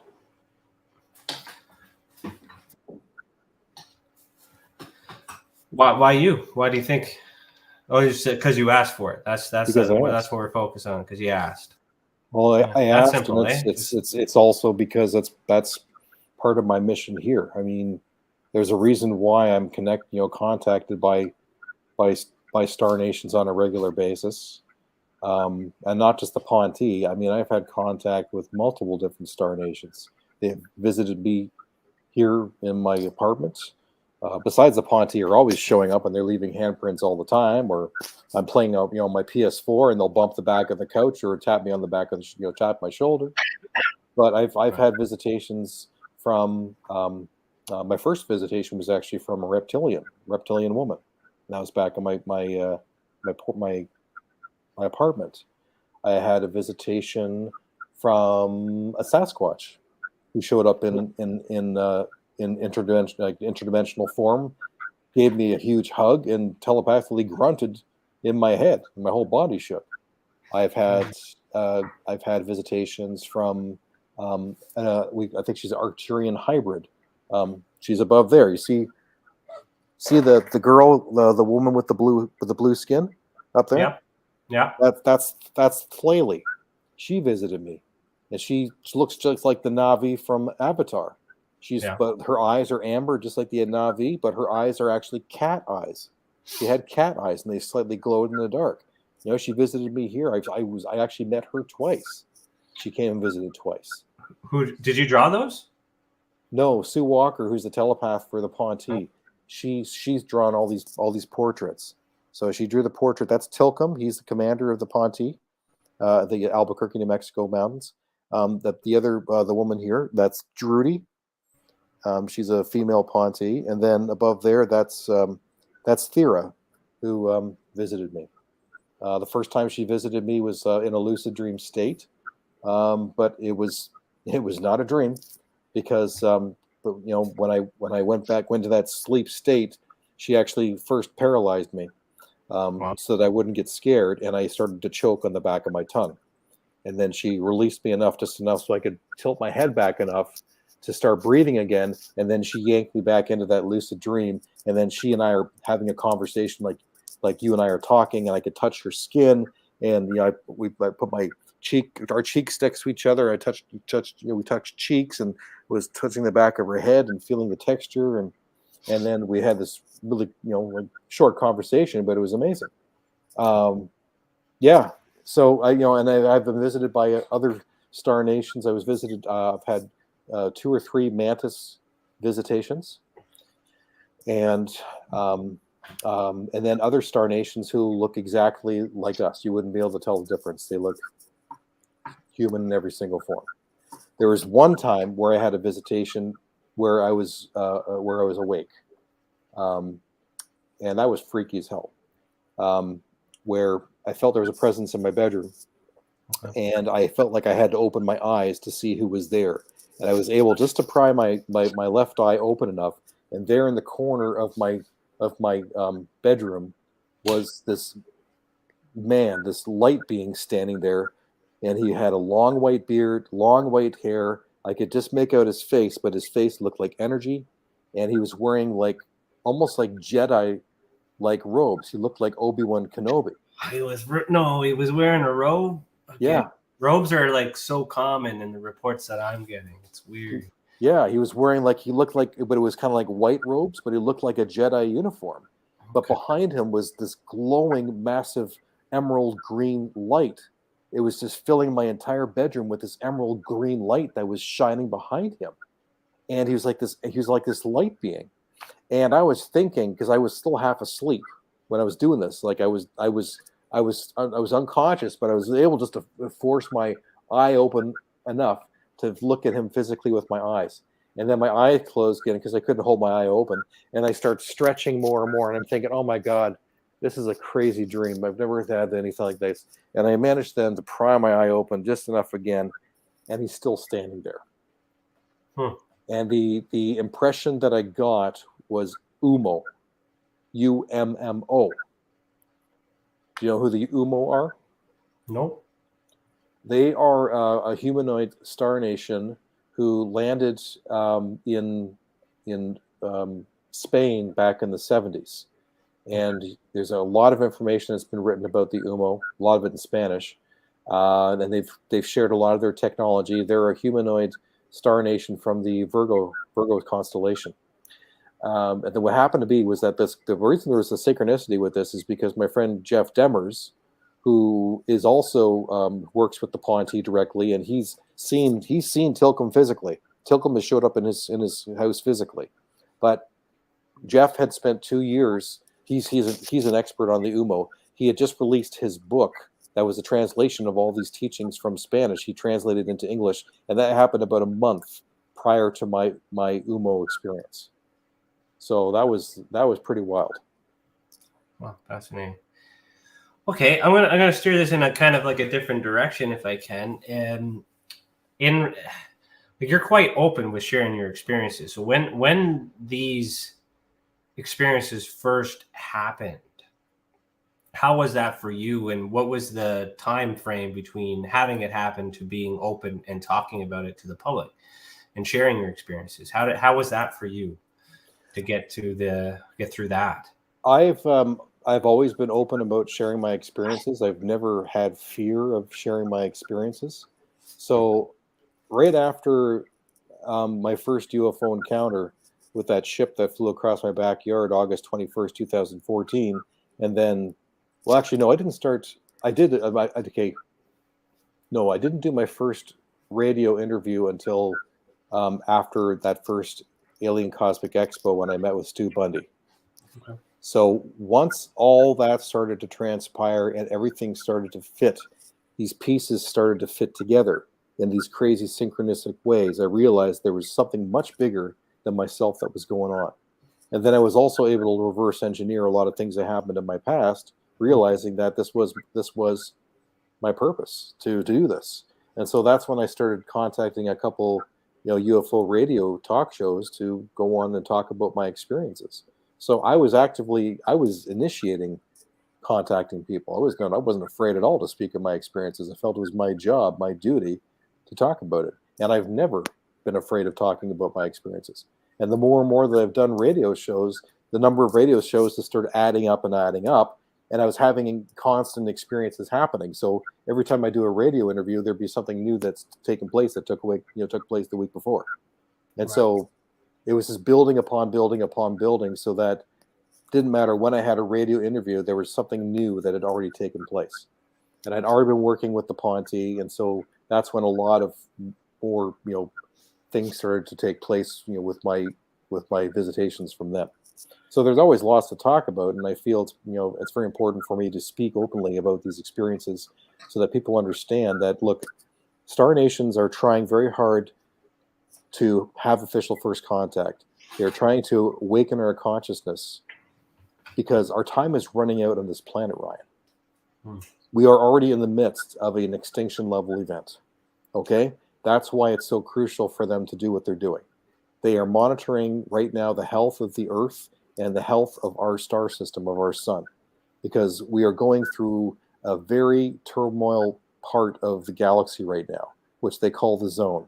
So there's all this energy that's coming through as we are traveling through this part of the solar system that is amplifying and energetically ramping up our sun.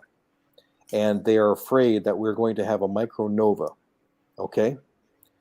It could be bad enough that it could destroy all electronics on the planet. Okay? Now we're not talking about we're talking about like completely frying everything. Like there will be nothing that'll work. Your car won't start. All computers will be fried. Everything will be back to Stone Age. We'll be back to foraging, and a lot of people are going to starve. There's going to be a lot of death. It could be that bad, or it may not be as bad, but it could also be worse. It could be so bad, they said, that if the sun sneezed hard enough, it would be a complete global reset. So that is why they're trying to get us ready for communication, for them to make their presence known, because we're going to need help. They know it's coming. They can't stop it, and they're just monitoring things and trying to, it's a precarious balance because we are not ready for their contact, and there's so many, people on, basically people on board here on the planet right now who want to weaponize extraterrestrials to start a false war with Star Nations to justify their military budgets. There's still a possibility of false flag alien invasion, and the real Star Nations are aware of that. And they've made it clear that if that does happen, if there is a false flag, official first contact is canceled. They'll just say, fuck it, you guys are on your own. And then we're fucked. Why wouldn't they intervene and expose that it's fake to reveal themselves as? Because who's going to believe them. Yeah. I mean, people believe that they've injected themselves with a vaccine. What else can I say about that? Okay. All right. Well, how do we prepare then if it's inevitable? Honestly, at this point, all I know is that they are slowly moving forward with official first contact with more daytime sightings. That's why you're seeing a lot more UFO sightings. They're also working with contacting other, larger people who are influencers. So they're working behind the scenes, trying to speed things up with official first contact. But honestly, I don't know how they're going to speed things up enough, and will we ever be ready for it? Because we're running out of time. We really are. How much time do we have? I don't know. I have no idea. Hundreds of years, thousands of years, 10 years? Less than 50. Less than 50. Mm-hmm. That could be why they're trying so hard to get on, to colonize Mars. Well, the moon's already colonized. I'm sure we have colonizations already on Mars. There's a lot going on with the secret space program that's, kept hush hush. How much do we want to talk about a secret space program? What do you know about it? I don't know much about it. I really don't. Not enough to make a, just to get into it. Have you had any negative experiences after at all? Anything, not negative in terms of a negative response? Like, have you had any government involvement, any Men in Black, anyone asking questions when you started talking about your experiences?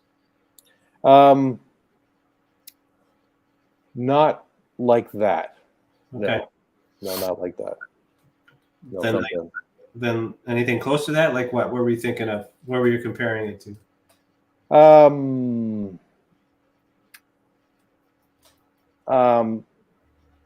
Nothing much that can come to mind, really. So it's just been positive for the most part, all the way through. Well, for people who are, who listen to me, yeah, I've never, the only people who have, said, that you're full of crap are, my old best friend who was, the singer in my old band. And it didn't matter how much information I shared with him about my ET experiences. He says, "Sorry, Kev, I don't believe in aliens." So it's like, oh, okay, I see. So you know everything. Okay. So it's things like that, I'm trying to think here. Okay. People that, have I ever had a negative ET experience? I would say the only negative ET experience that I had, I don't think it was, I can't even say if it was ET. It was, it could have been something else. It could have been something else. Because it was about 2 years ago when I all of a sudden started to begin to astral travel. And I didn't know what was going on at that time. And it was after the third time that I astral traveled when I started to research into finding out what the heck was going on, because I was leaving my body and I was completely physical at the time, and I was able to do this. And there was one time where I was attacked in the astral world, and this entity had physically was pushing on my body and hurting me. So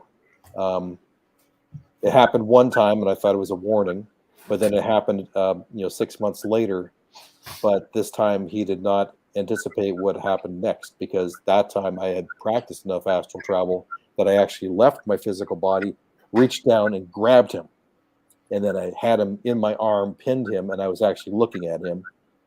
And I don't know whether it was a telepathic screening or not, or what it was, but he was like a midget. He was a midget, and he had a beard, and he looked like, somebody you'd see in The Wizard of Oz. And he was scared the crap out of him. And I said, if you come back here again, I'm going to have one of my Sasquatch friends take care of you. And then after that was done, I saged my entire house and blessed my house and made sure that everything, all my crystals were in alignment, and staged my place. And he's not returned. So you got to be careful with what you do. What you do in the astral world. You have to practice it and be in a very high state of consciousness, in a positive energy, because you attract what you are. So you just can't jump into astral travel, with a negative attitude. You have to be in a high consciousness and frequency to be able to do it and do it safely. That makes sense. Totally makes sense, especially when you convert it to energy, right? So if you're feeling negative or projecting negative, you're going to attract it. Negative, yeah. Don't astral travel if you've been drinking alcohol the night before. Trust me, I've done it. Never again. Okay. That's when that guy showed up. Where, when you travel, astral travel, where have you traveled to? Where are you going? Oh gosh. It's hard to say. It's kind of hard to control. And I don't know exactly where I all go. But I know that I'm moving very fast, and sometimes it looks like I'm moving past stars, and stars are flying back and forth in front of me. I've gone through buildings. I've gone through my building. I kind of remember seeing different things, but I've also, met other people on the other side in the astral world. So that's been very interesting too. A friend of mine who I had in Australia, she actually confirmed that we had met in the astral, and I described one part of our meeting, and then she described the other part, and it's exactly what had happened. So somehow we had met in the astral world, and it completely freaked us out. But when I said about Flaley, the second time that I met with her, she actually took me up into her ship in my astral body. So I just remember, I have to have slept a full night's rest before I can, get into the astral. So I'll wake up around 5:30 in the morning, and then when I go back to sleep, that's when I'm able to jump out of my body and do it properly. But she took me, and I ended up on this very, very large ship with very, very tall ceilings, and it was kind of almost like Greek or Roman architecture with these columns that were kind of protruding out of the wall, but they were more wavy-ish, and they were all white. And I remember a blue ceiling, and then I remember traveling down this hallway at a tremendous fast speed. That was so fast that I could feel the wind blowing past me, and I was just getting really dizzy that I closed my eyes. And then I came up to this door, which looked like a huge crystal, kind of like it was blue, like a ruby, but it was shaped like the the TIE fighters, the glass of the TIE fighters, that kind of shape. That's exactly what it looked like.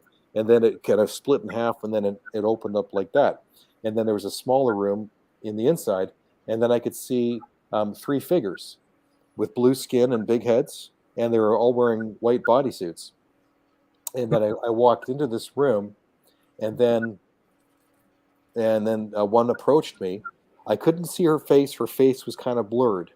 And then I gave her a hug, and I knew immediately that it was Flaley. And then, boom, I'm right back in my body, and I woke up. But it was as physical like this. When you're astral travel, you can feel your arms, you can feel wind blowing against your arms. It's as physical as anything, and you're very lucid, you're very in control, but you're weightless, and it's very liberating. It's incredible. So I have no fear of death because I've been there. What is your process to getting there? How do you astral travel? That's a good one. The first time it happened, it was hard because of the way I did it. So I was having insomnia, and I couldn't fall asleep. And so I had taken a melatonin to try and relax. And I'm basically relaxing, trying to let myself relax enough so I can go to sleep. But it was almost like I was watching. I was almost like I was being an observer, being conscious of myself, of being aware. Oh, I'm more tired now. Oh, I'm more tired. Oh, I'm really, really close. And I could feel this buildup in my pineal gland, this pressure that I was building up in my pineal gland. And I was focusing on my pineal gland of the energies to get that energy in my pineal gland.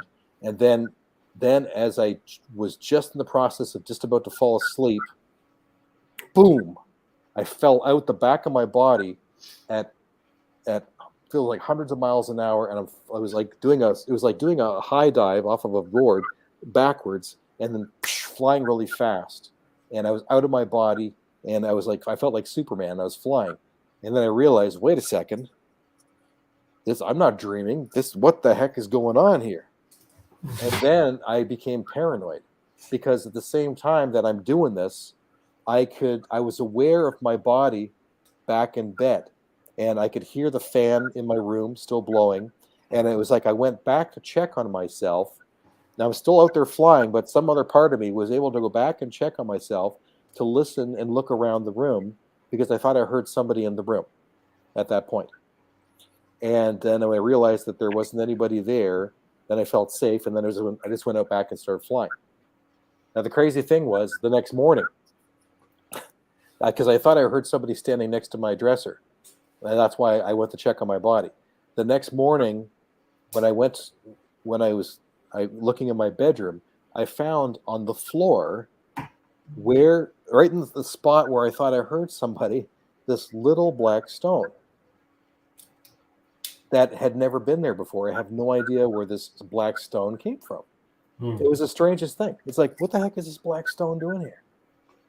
And I'm thinking, the only thing I can make sense of it was that there was somebody who was there observing me, watching over me while I was astral traveling, to make sure I was safe.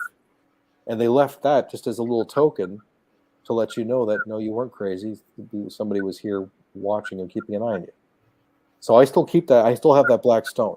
I still kept it, because that was really important. Now we're getting back, as you say, how do you astral travel? I do it the same way, but I do it a lot easier now. Now the thing was that, and I haven't talked about this, but the Ponte had done some physical enhancements on me.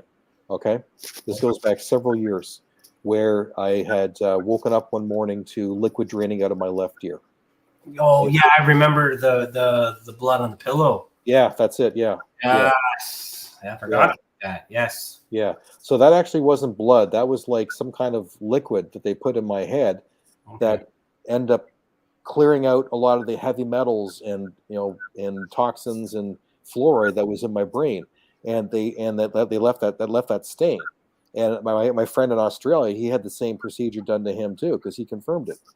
And then they repeated the procedure a month later, and then my consciousness completely cleared, and I was able to access parts of my brain that I was never able to access before. So I can focus on a certain part of my brain and put pressure inside my brain to activate that area. I'm able to do that with my pineal gland and my amygdala. I can put pressure in the center of my head. I can consciously do that, and that is the trick in order to awaken your third eye to astral travel. That is the eye there. So what I started to do was practicing. After having a good night's rest and trying to go back to sleep, I would, as I'm starting to go to sleep. The other part about the astral travel that you know that you're going to do it is that your body starts to feel tingly, electrified. You'll feel it in your arms. You'll feel it in your legs. You'll feel like your whole body is starting to become like your atoms, like your molecules in your body you're starting to separate from the molecules in your body. And that's a signal there while you're putting the pressure on the pineal gland. And then I found that I was able to release part of my body very easily. I was able to lift my legs out of my physical body first. And then all of a sudden I'm like weightless. I was still attached to the head, but I was weightless. I could feel my body being weightless. So I eventually learned these body signals, knowing when I'm actually able to detach myself from my body. And then as I put the pressure on the pineal gland, and as I'm in the process of falling asleep and letting myself go unconscious, that's when I'm able then to leave my body much easier. And it's a simple trip. And then once you're in that state, you have to move as far away from your physical body as possible. So keep moving away. You'll feel yourself flying away from your body. The more and more that further you get away from your physical body, the more you stabilize, and then you're okay. Geez, I just gave away my secrets.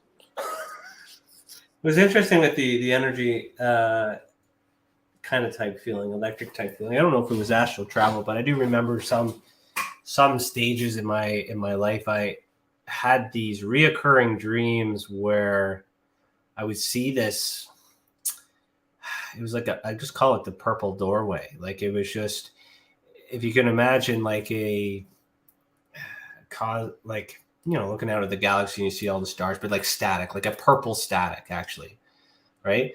And every time I would be in these dreams or whatnot, floating through or whatever sometimes, or physically walking, I'd open up a door and then I would see this purple static in this doorway or in a window or in a hole. So anytime there was a gap, but when I entered into that purple static, that's when I felt this electrical thing and weightlessness and all these other things. This is when I was a kid. This just jogged a memory from back when I was a child. So maybe that was an experience, I don't know, or just some weird dreams, but I've always wondered about that. You know what? You can leave the dream world and go into the astral, very similar to what you're talking about. I discovered that too, where maybe you can try this if you're conscious enough to try it. Where one time I was in a dream and I wanted to astral travel, and so what I did was I just fell forward. You know how you're expecting you're going to fall and you're going to hit the ground and flat face first. Yeah. No, you'll fall right through the floor, and you'll keep falling and you'll keep falling, and all of a sudden you'll feel weightless, and all of a sudden you're no longer in the dream. You're astral traveling. I did it that way one time. So try that. Try and fall forward, and let yourself fall and see if you can leave the dream state. It's also interesting. One of my old band names was called Falling Forward. Ooh. Yeah, that's like a lot of old things coming up here. Falling Forward. Yeah. Synchronicity. There you go. 2 F's back and forth. Like it was cool. Okay. I want to ask you about paranormal. We haven't talked about paranormal at all. Have you ever had any experiences in that spectrum? The paranormal. To the extent of, you mean like ghosts or orbs or what?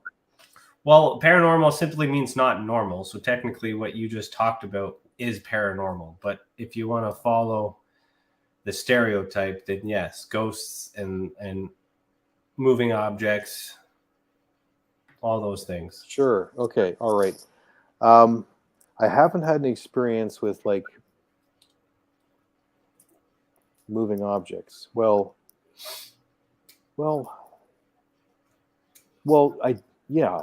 I had an apport happen one time. Okay.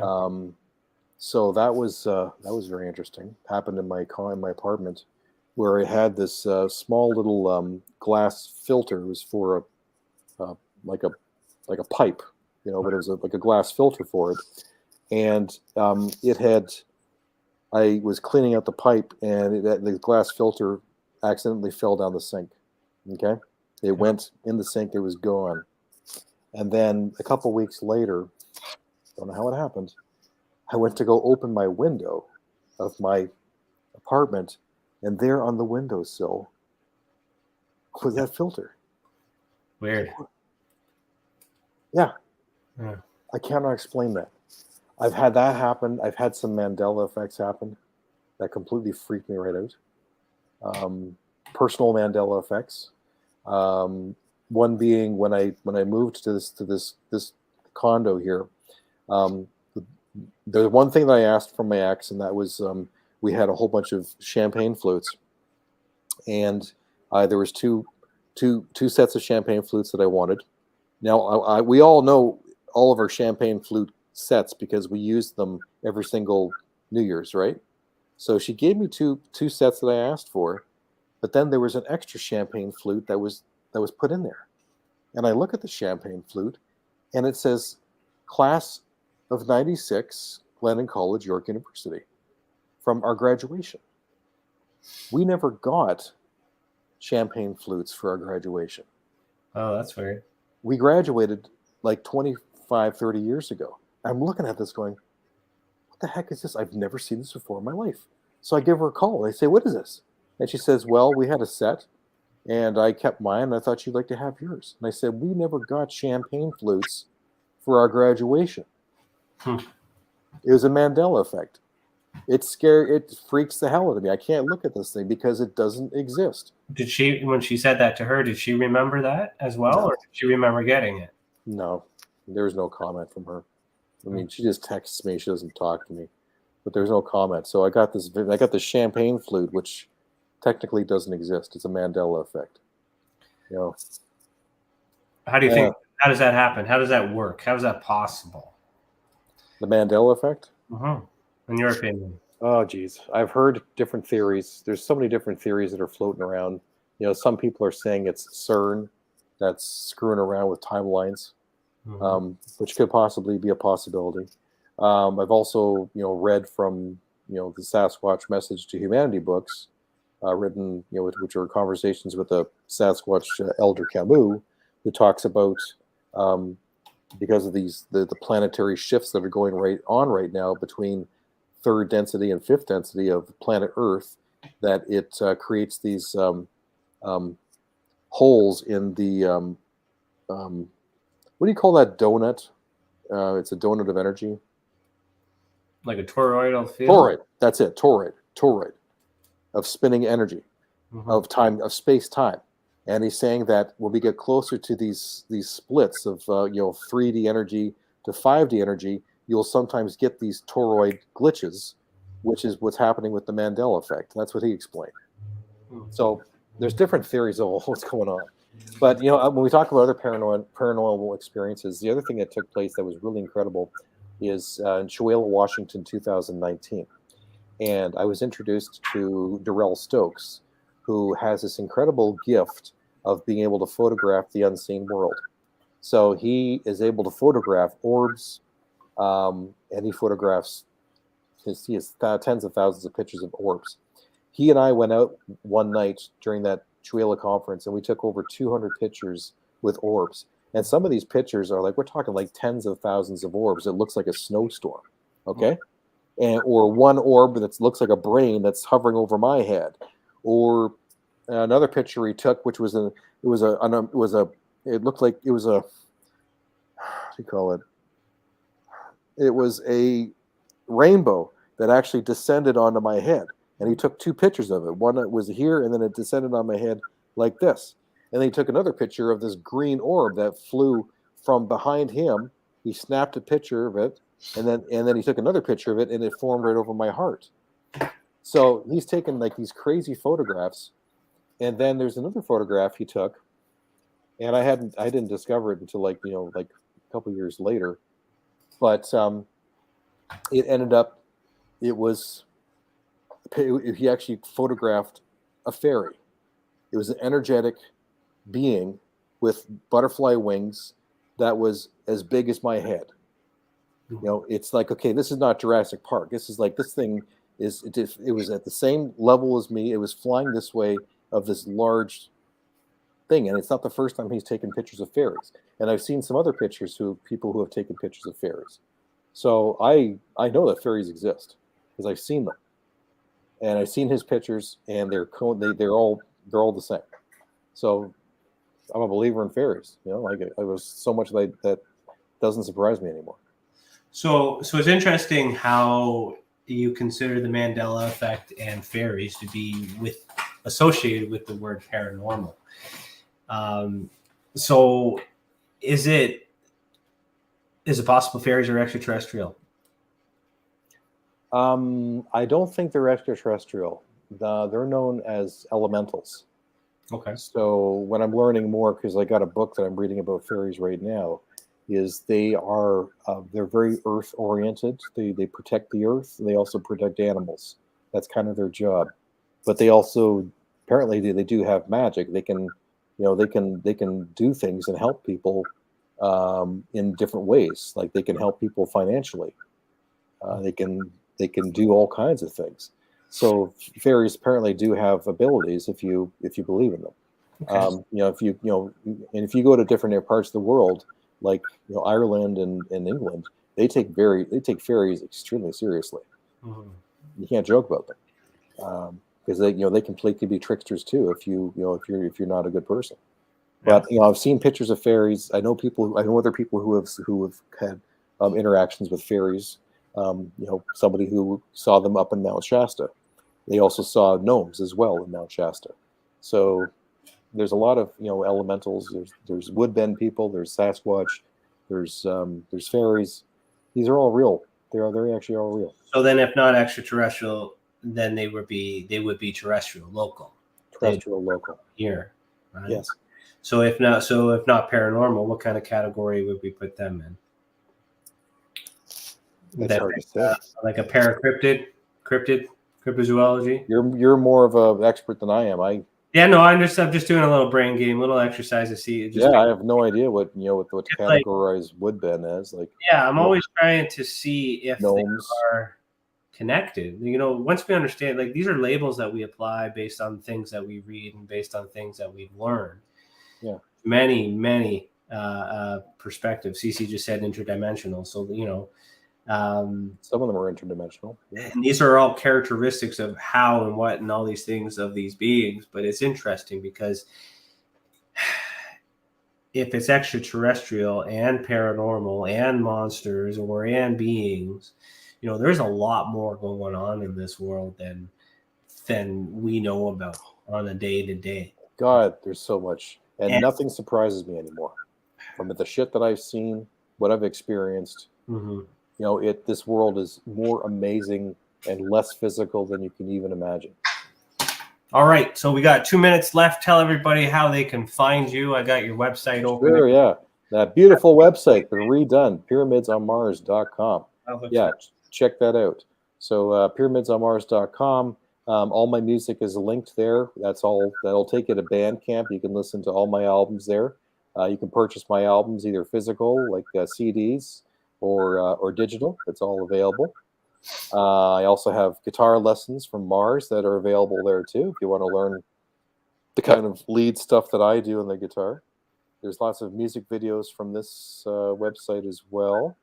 All my magazine interviews and web design interviews are on the website there. If you want to listen, find out what people have said about my albums. And what else is there on there? All my ET interviews of my own personal experiences are on that website too. So if you want to learn more about hear more about the kind of stuff that has happened to me, it's all there. But what we're looking at there, that's my neck illusions designs. Yeah, that's what I was just I saw that and I was like, hey, I want to take a closer look. So which is the original? The one that your finger's on, that one right there. This one right there? Yeah. And then all these. Oh wait, no, sorry, not that one. The one in the middle. This one? DNA double that one right there. That's the original. The resonance frequency one? That's actually DNA double helix version 1. Oh, version 1. Okay, so this is the original. That's what I saw. That was what I saw in my dream, where those 3 aliens were handing my guitar back, and that's the design that was in my neck. Exactly that. Well, that's interesting. That'll look really cool with some. What color strings you got? Just plain color. Just regular strings, electric guitar strings.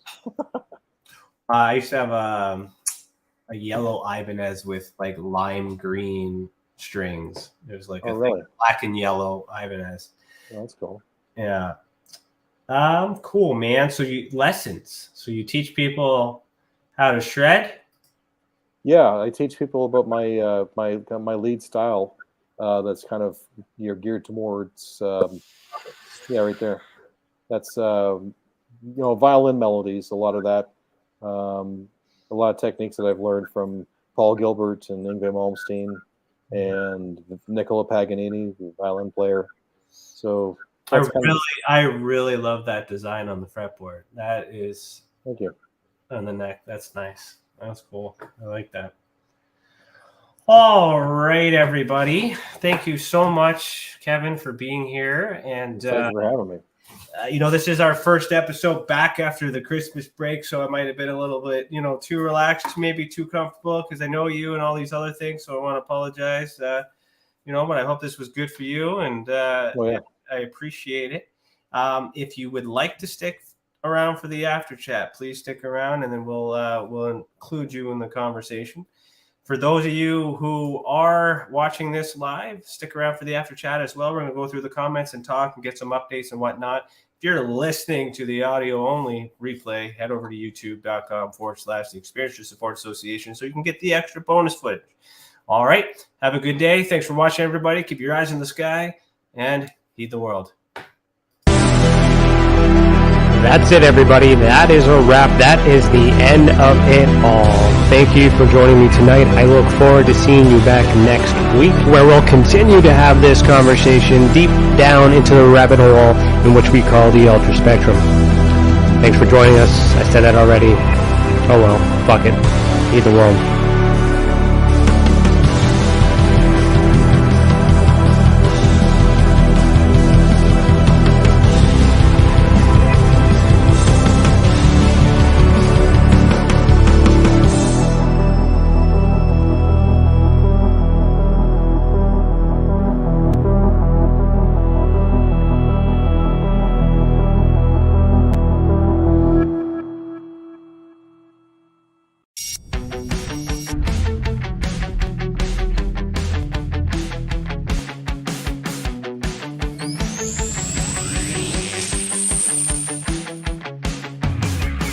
Hey everyone, I hope you enjoyed this episode of Beyond the Tinfoil Hat. If you're not watching us on YouTube, you're missing out on the live after chat between Ryan, Stacey, and Cece. In the after chat, we'll be speaking directly with those in the live chat to answer their questions and comments. We also provide the latest updates for the Experiencer Support Association and our professional partners. If you're interested to learn more about Tessa and what we do and see the video that goes with the audio, please visit the Experiencer Support Association on YouTube and subscribe. If you do this, you'll be able to join our live chat discussion. Don't forget that notification bell for updates on all Tessa content and posts.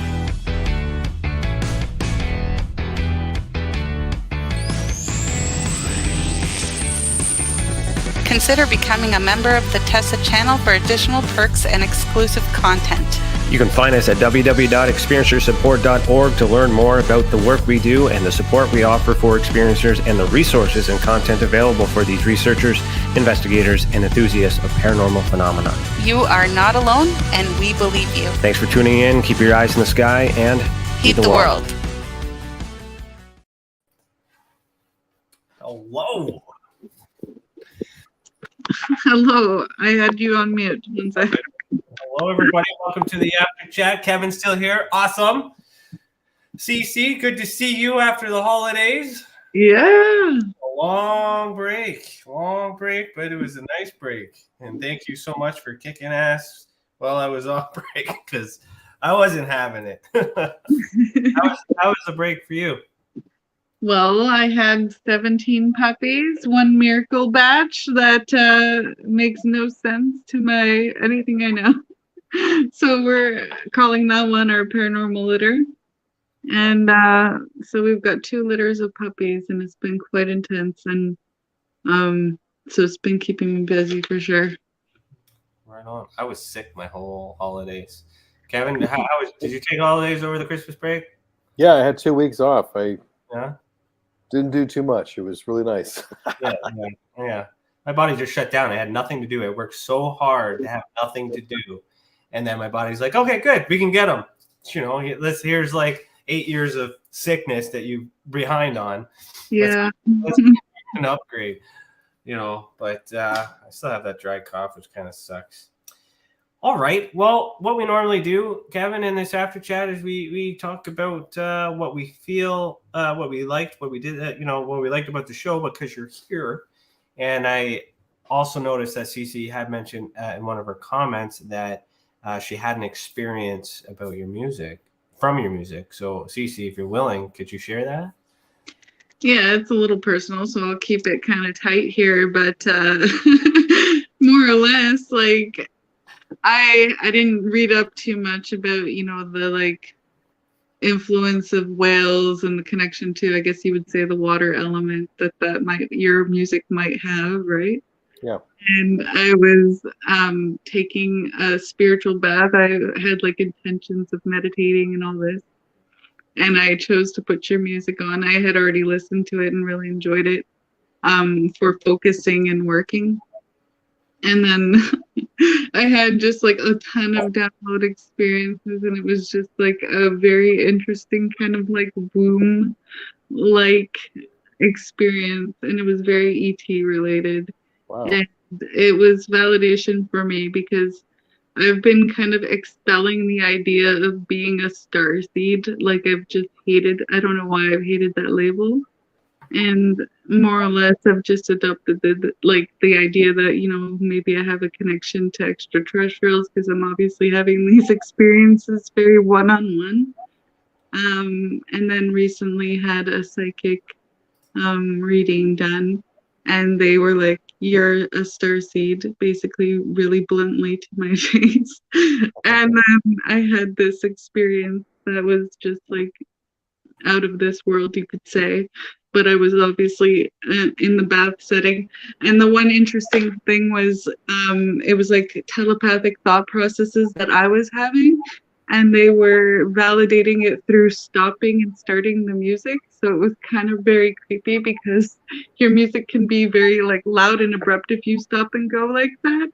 So it would be like I'm in deep, deep thought and thinking, and then out of nowhere it would be like start up again, and then it would stop. And it was just the entire time, and I was in there for 2 hours, which is because I hate that. Like I genuinely like have to force myself in there. Wow. And it was good. Yeah. Do you remember which songs you were listening to? Or? So I went to basically the whole album, and I just played it on your YouTube channel from start to finish. Which album was it? Do you remember? I'm forgetting the name of it. It's Cosmic something, I think. Cosmic Echo Cosmic? Yes. Okay. Because there's Echo Cosmic and then there's Cosmic Angels. Yeah, no, Echo Cosmic. There was different. Okay. All right, cool. Wow. So for you, Kevin, how does that make sense to you through her experience? I don't know. It's hard to say. I mean, you know, it's like the last song that I had written for, you know, over the summer, over this wintertime for an experiencer, and it ended up becoming a tremendously powerful song, very moving. And then I found out later on, you know, talking to a friend of mine who's connected to another extraterrestrial, explaining that there's telepathic and tonal language in the music. And I was trying to understand my own interpretation of the song and what I was seeing visually and what I was hearing. And then this tall white, she made it clear that she said, "Kevin, it's not your job to interpret. Your job is to still the ocean until it becomes a glass collective, and you are to become a co-creator with the universe to write the music. It's not your job to interpret what it is. People are going to, the message is already in there. It's all in there. Stop fighting it." So I basically have to get out of the way and just let it happen. Things are much deeper sometimes than I even realize. So. Yeah, absolutely. And I can relate to that too.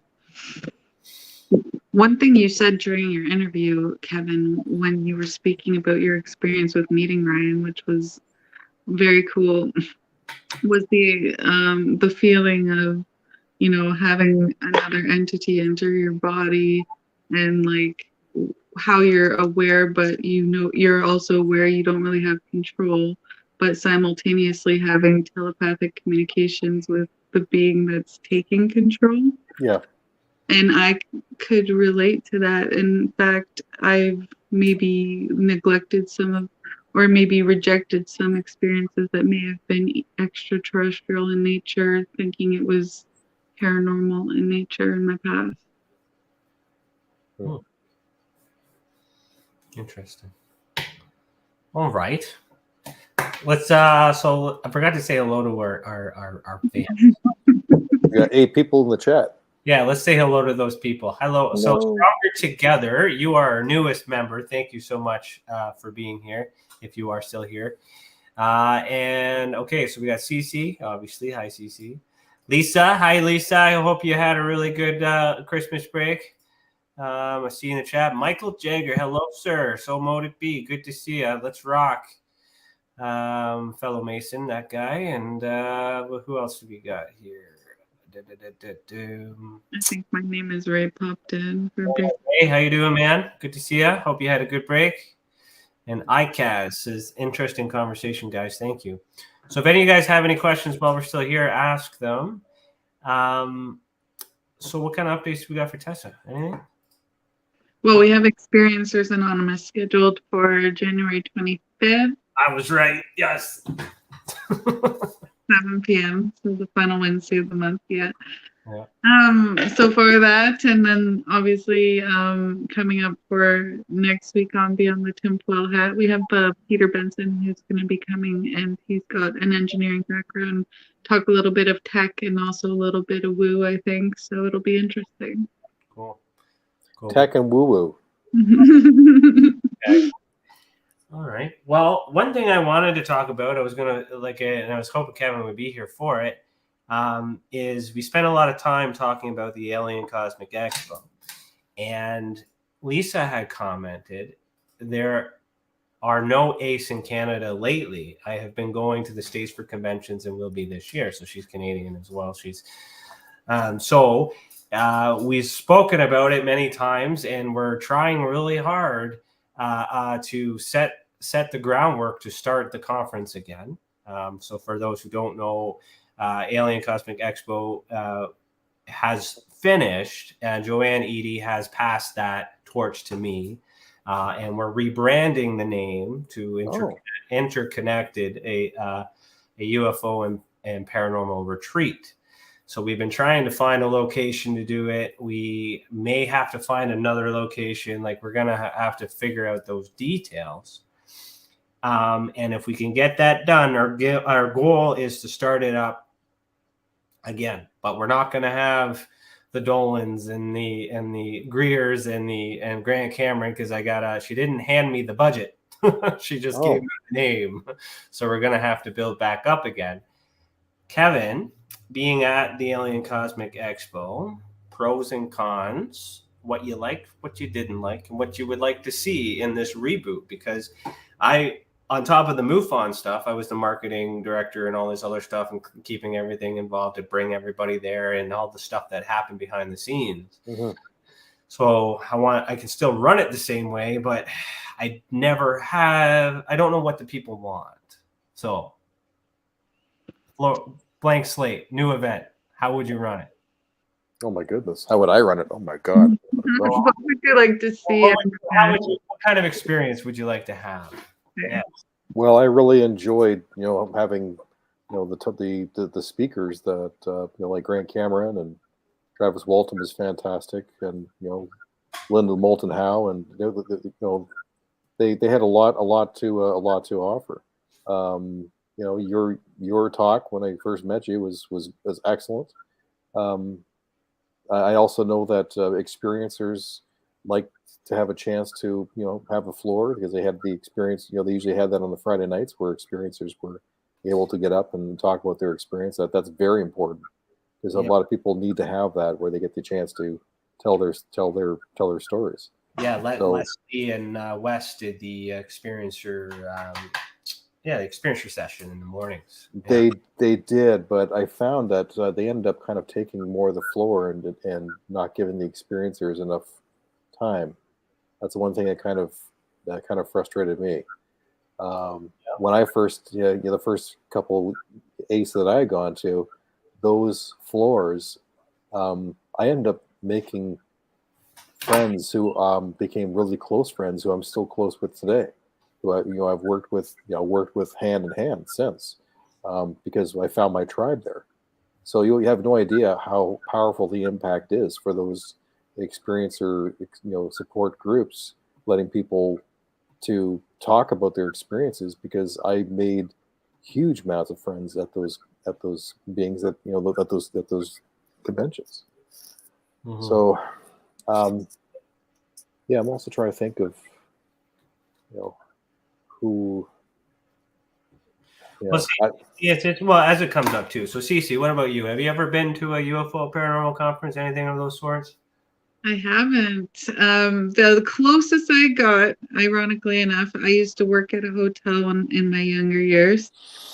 There was a convention at the hotel I worked at, and I like set it up and stuff. Like I helped do that sort of thing all weekend.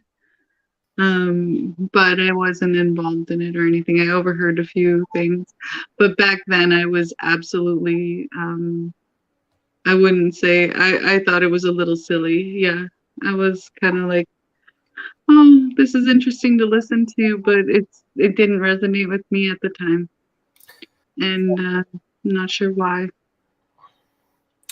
From my experience, I mean, I always get the feedback each year, and we always try to do more things, each year, and we build and build and build. That's how we got the progression of guests over that 5-year span.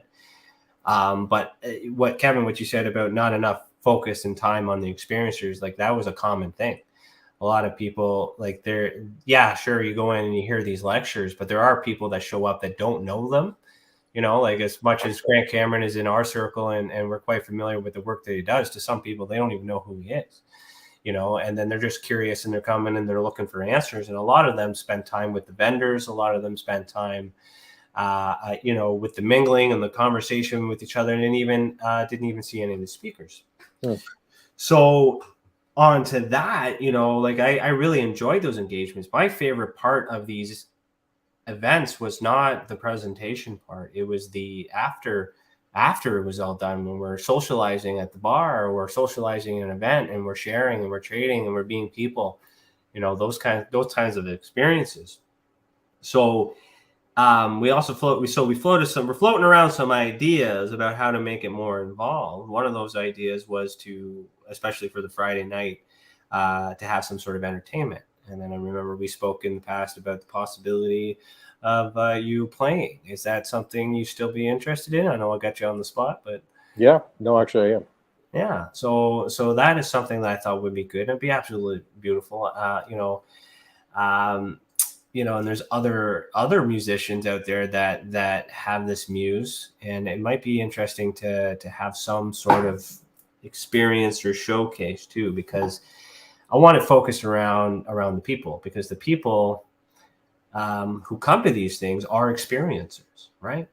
And it's not just information, but maybe having experiences. So like, for an example, if someone does regression hypnotherapy, maybe we'll get the vendors to actually do the actual regression at these events. If they do Reiki or things like that, something that people can experience. And the retreat setting is what we're trying to kind of get at, is not focus so much on this big, huge, everyone come and go and grab and sell kind of type deal, but a more intimate, learning, education, growing, experiencing, and sharing. And, how do you feel about that? I think it's really cool. I like these. I like those ideas about, different activities for people to be able to have different experiences. Mm-hmm. And there's one that really came to my mind immediately. You probably met him when he was there. Campbell Foster had his creation spirit machine, the Pyramidion, set up there. Remember that accretion disc on the Cheops pyramid that was vibrating? Mm-hmm. And he's done multiple, he does meditations. He does them online using that machine. And he also creates audios as well, which I've bought a whole bunch of his stuff on Bandcamp for meditation purposes using the CSM. And that'd be awesome to have an evening where he sets up the CSM in the room, and he'd bring his pyramids as well. People can actually go inside those pyramids to meditate and have a whole group meditation with the CSM. It's the most incredible experience you can have. Like the meditation puts you into that state of mind, of that alpha theta state. It really does. And people, I've had incredible experiences with the CSM. I almost became a partner, actually, business partner with Campbell, with the CSM. What does CSM stand for? Creation Spirit Machine. This is an instrument that he developed, which essentially what it is, it's the bottom of it it's made of metal, and it's the exact geometrics of the Cheops pyramid. Okay. And then on top of it is this disc, which is made of copper. Right. That sits on top of it. And then it's this disc starts to vibrate. Oh, I remember that. I remember that now. It naturally vibrates, and what it's doing is you're hearing the sacred geometry of the actual Cheops pyramid, and then it's like it sounds like a Moog synthesizer. There's like semitones and harmonics with inside it, and you go deep inside the sound of this thing. And we discovered it accidentally when we were doing a rehearsal at his place, that I started to telepathically control this machine to change the sound frequency using my mind. He's like, "What are you doing?" I said, "I'm trying to play it telepathically," and apparently it seems to be working. It's the world's first telepathic instrument, and that's why you saw people sitting around it, putting their hands on it, and they're interacting with it, because it's completely interactive. Yeah, it was right across from my vendor table too, so I couldn't couldn't avoid it. And it's a good thing. It was pleasant to hear that the sounds were nice, because if it was bad music, it would have been irritating. But but it was good. No, and yeah, I do remember that. I do remember people sitting on the floor, and inside that, I do remember that pyramid thing. I think Priscilla sat in that as well. I might have sat in it for a little bit too, but I was just kind of like, I was still at that stage where it's like, yeah, this feels weird. Weird is weird. I'm leaving. Danger, danger, danger. Now, so I've changed a lot too, but I do that's what I remember. I don't because maybe I was running around making sure the speakers showed up and everybody got in the room and the ushering and all that other stuff. But while that's all happening, I was interacting with the people. Are you happy? Is this what you're doing? All these other stuff, talking to the people and doing all that other stuff. And I found those people were very happy and very pleasant. And I do miss that. I do miss that interaction. We want to have workshops. We want to have more things that people can take away from it, because people travel all over the world. They spend a lot of time talking to these people. They're always on podcasts. You can buy their books online. You can do all these things to get all these things that the people want, but you really don't get that one-on-one intimate experience. So even if we had, say, Grant Cameron, we would encourage him to be part of a CE5 or go and look for spirit orbs, since that's something he's done, like something interactive. Yeah. Right. Yeah.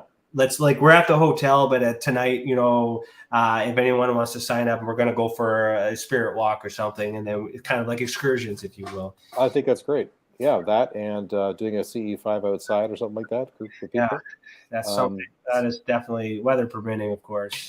Yeah. But that's kind of the vibe I want to get, and then throw in a lecture here and there, and some networking experiences. Where there was one idea that I had too, where it's kind of imagine like a speed dating scenario, but it's experiencers and maybe other speakers. So like a round table where everybody's at a different table. They have like 10 minutes or so to introduce themselves, share their stories, talk, meet, pass some information around, and then boom, they go to another table, and some sort of like event like that. Yeah, that's really cool. Where we can mingle with each other. I just might get a date for the first time in 5 years. You never know. You never know. But that's kind of the vibe we're planning. So I don't know when we're going to launch it, but we're working on it. Let's just say that we got many irons in the fire. Okay. What about the people, our listeners? You guys have any ideas? What do you guys like? Yeah, I want to. Not too chatty right now. Lisa did say something about her computer won't let her get into EA anymore. I don't know what that's about. Sorry about that. Yeah, Lisa, please send an email to admin next time to get the link. There has been issues with the link the past few days. Some people it's working, some people it's not. But I've checked it. I'm gonna triple check it this time. You can always just try and do it the long way and use the codes that are in there as well. Those are accurate. So just download the app, the Zoom app, instead of using the web application, and put the meeting code and password in. All right. Hey Ryan, are there still people who are checking out the ACE website? Well, the website is down. The website's done. Oh, okay. You might still find some. Well, let's take a dip. memory lane. Why not? Let's see here. It should be done. Alien Cosmic, because when she transferred it over to me, I didn't continue paying the bills. So yeah, it's gone. She's gone. But Alien Cosmic Expo might have some metadata here. And from those who took some photos. So Hamilton Spectre. There we got. That's Campbell right there, isn't it? Right there. That's Steve Boucher. Oh, Steve Boucher. Pardon me. Yep. Stanton Freeman. Yep. Rest in peace, sir. What else we got going on here?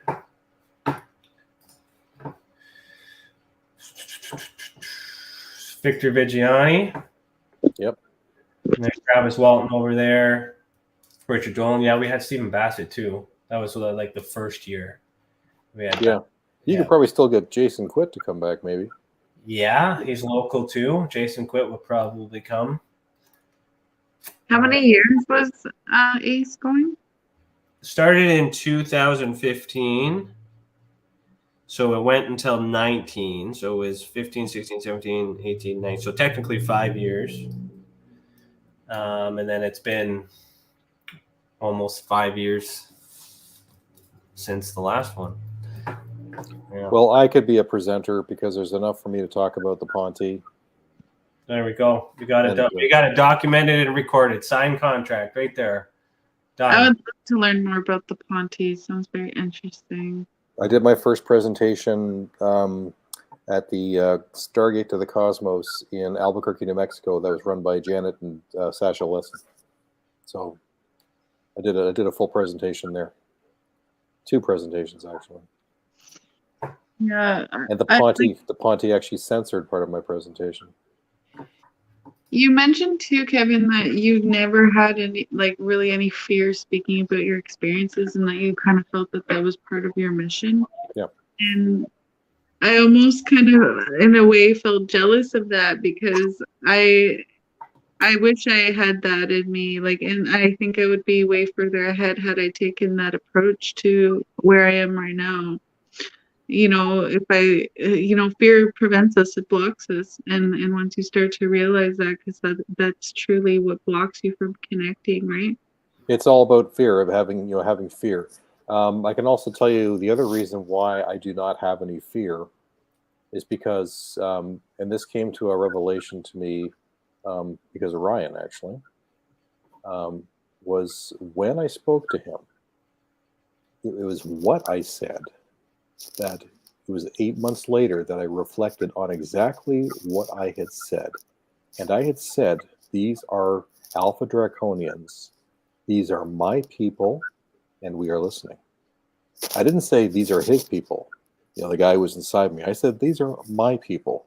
Because what I found out later on was that I have been an Alpha Draconian in a previous life, in a previous lifetime. I have connections to reptilians. I was a reptilian in ancient Egypt. So, Elizabeth April, she was a presenter many, many years ago. She did a reading on me, and she told me this information, that I was in ancient Egypt and I was a reptilian. I was a reptilian general. I didn't believe her. I thought it was bullshit. Until I went to talk to my friend who is in contact with that tall white. Mm-hmm. And then we were talking to the tall white. And I asked, you're not going to believe this, but I was told that I had a past life in ancient Egypt as a reptilian. Is there any truth to that? And she said, yes, it's true, but I'm not allowed to talk about it. And I was like, what do you mean? He says, it involves someone else. And I said, who? He said, she says, someone by the name of April. And I hadn't mentioned Elizabeth's name. I freaked out. I was like, oh my fucking God. So then I called up Elizabeth and I said, this is what they told me. And I hadn't even mentioned your name. And then she said, yeah, there's more to the story than that. Let's meet and we'll have a meeting and I'll tell you the rest of the story.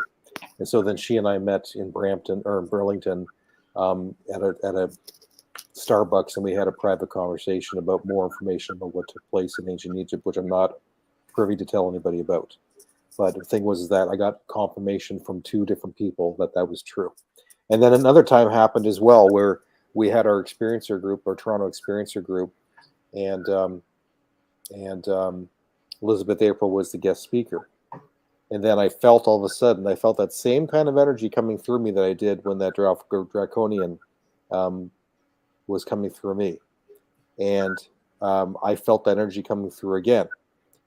And Elizabeth April once again gave me the confirmation because I asked, back in such and such year, me and another experiencer who her main contact was with it's Nancy Tremaine, and she's had experience back on the ship, years and back in the 50s, where she met with a reptilian on board a ship who she named Mister.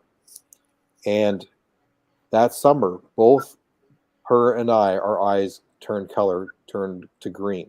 Our eyes changed colors. And I asked Elizabeth April about that. Why did our eyes change colors? And she said, because you guys are accepting your reptilian, reincarnations. You've accepted it. So once you'll understand that, that you've been a reptilian, you have to understand the reptilians, they don't have the emotion of fear. They don't know that. And that's the thing that they had showed Nancy Tremaine, was that, they were doing experiments with her to see what made her fearful, because they didn't know what the experience of fear was like, and they were seeing what would make her fearful. They did some, little experiments with her. So I've raced, since I've been able to embrace my, reincarnations. I don't know how long ago these reincarnations were, because we've reincarnated, thousands of times, but somewhere in there, there's reptilians. So it's like, well, why am I afraid? This is my background, so I've been able to erase those fears. Right. I was just I was trying to find some more ACE stuff, and I the MUFON Canada YouTube page has all the videos except for the one that I was in. But I just realized that there I am in the background for anyone who wants to say I was never there. But I'm still there right in the background filming all these things. Hey, Lisa Savoy, I totally want to go with you to Egypt. That's on the bucket list. I can't wait to go. There's Dan Jones in the background. Dan, you're watching this on the replay. There you are, man. I missed our talks. Well, and Christopher Stiles, we had him. Yeah, he was a great guest. Yeah, all these experiences, man. I miss it. It's good seeing you. I mean, we got to end it because we're at our half-hour mark. But thank you for giving us your extra time. And everybody, we're welcome back to season 5. I don't know what else to say. I'm just, we're back, and we'll see you. Yeah, we'll see you. We'll see you next Thursday. Can I say that? Is that bad? No, it's a weekly podcast. See you next Thursday. No, just never mind. It's a bad joke. If you got it, you got it. If you didn't, you didn't. Pooh! Went over my head. Yeah. So, any parting words there, Mr. Kevin? I just want to say thank you so much for having me on the show, and it was you asked a lot of great questions, and I'm glad that ACE is starting to get its back on its feet and is being reinvented, and I would like to be part of it. Cool. I appreciate that too, and credit to the questions too. I get prompts from Cece as well. She gives me some ideas and talking points and then I got to kind of find a way to make it fit and keep the conversation going. So that's a teamwork there, and great icebreaker question. That was fantastic. What a great question. Sometimes those icebreaker questions take the whole damn show, which is good. And that's it. And it's good for me too, because it's like that's the whole point. So you don't know what to say. How do we set the tone, right? Kevin's answer was beautiful. Like, it really was really good. Thank you so much. Yeah, so stay in touch. Maybe we'll reach out and we can find out how we can be involved with the creation of it too, if you're that interested. Depending on how much you want to be involved, send us an email, let us know, and then we can make a note. And when we're ready to reach out, definitely put you on the top of the list there. And then Well, I know I have a huge network of people, in Ontario. That's the thing too, is we got to put the band back together again. So if you know anybody else who was still at ACE that came, vendors, all that other stuff, let them know. And we're trying to start it up again. And I still know a lot of the people, who had vendors there too that would want to come back. So I got a huge network of people I could, shake the tree, so to speak. Yeah, we're gonna have to once we get the initial announcement out. We still got to build it. Build the structure and whatnot. It'll take about a couple months or so, but boom. Once we're ready. Let's see how I can help. I'll see what I can do. Cool, man. Thank you so much.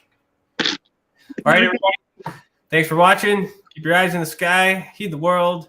I don't know what video to play. We don't have an ender. That's the same phrase I use at the end of my show every night. You don't know what? Words of Mars UFO Radio. Keep your eyes to the skies. I close my eyes. I close my show with that every single time. That's awesome. All right, everybody. We'll play my video. This is the only one we haven't played yet. Heed the world. If you want to really, really find out about Ryan, ask him about all his work and UFOs in Ontario. Ryan is one of Canada's leading new UFO investigators. He conducts and oversees UFO investigations on a constant basis. She's compiled a tremendous amount of data regarding UFOs in Canada. I have used his research extensively. He's much more than a one-dimensional character. He's an authority on UFOs and investigating them, Meg. Wow! Really goes over how UFO investigations are done and what are some of the mistakes that people make when they submit evidence. For starters, don't edit your videos or photos before you send them. He would come out with an annual report on not only the number of sightings, but how many were unexplained, unknown, or just, nothing could be said. What caused it? If you want to hear more follow-up conversation between Ryan and myself, you can go to richardolanmembers.com, where we have a candid conversation on ufology, the paranormal, and more. And remember, while we learn and grow and search for the truth, let's be good to each other.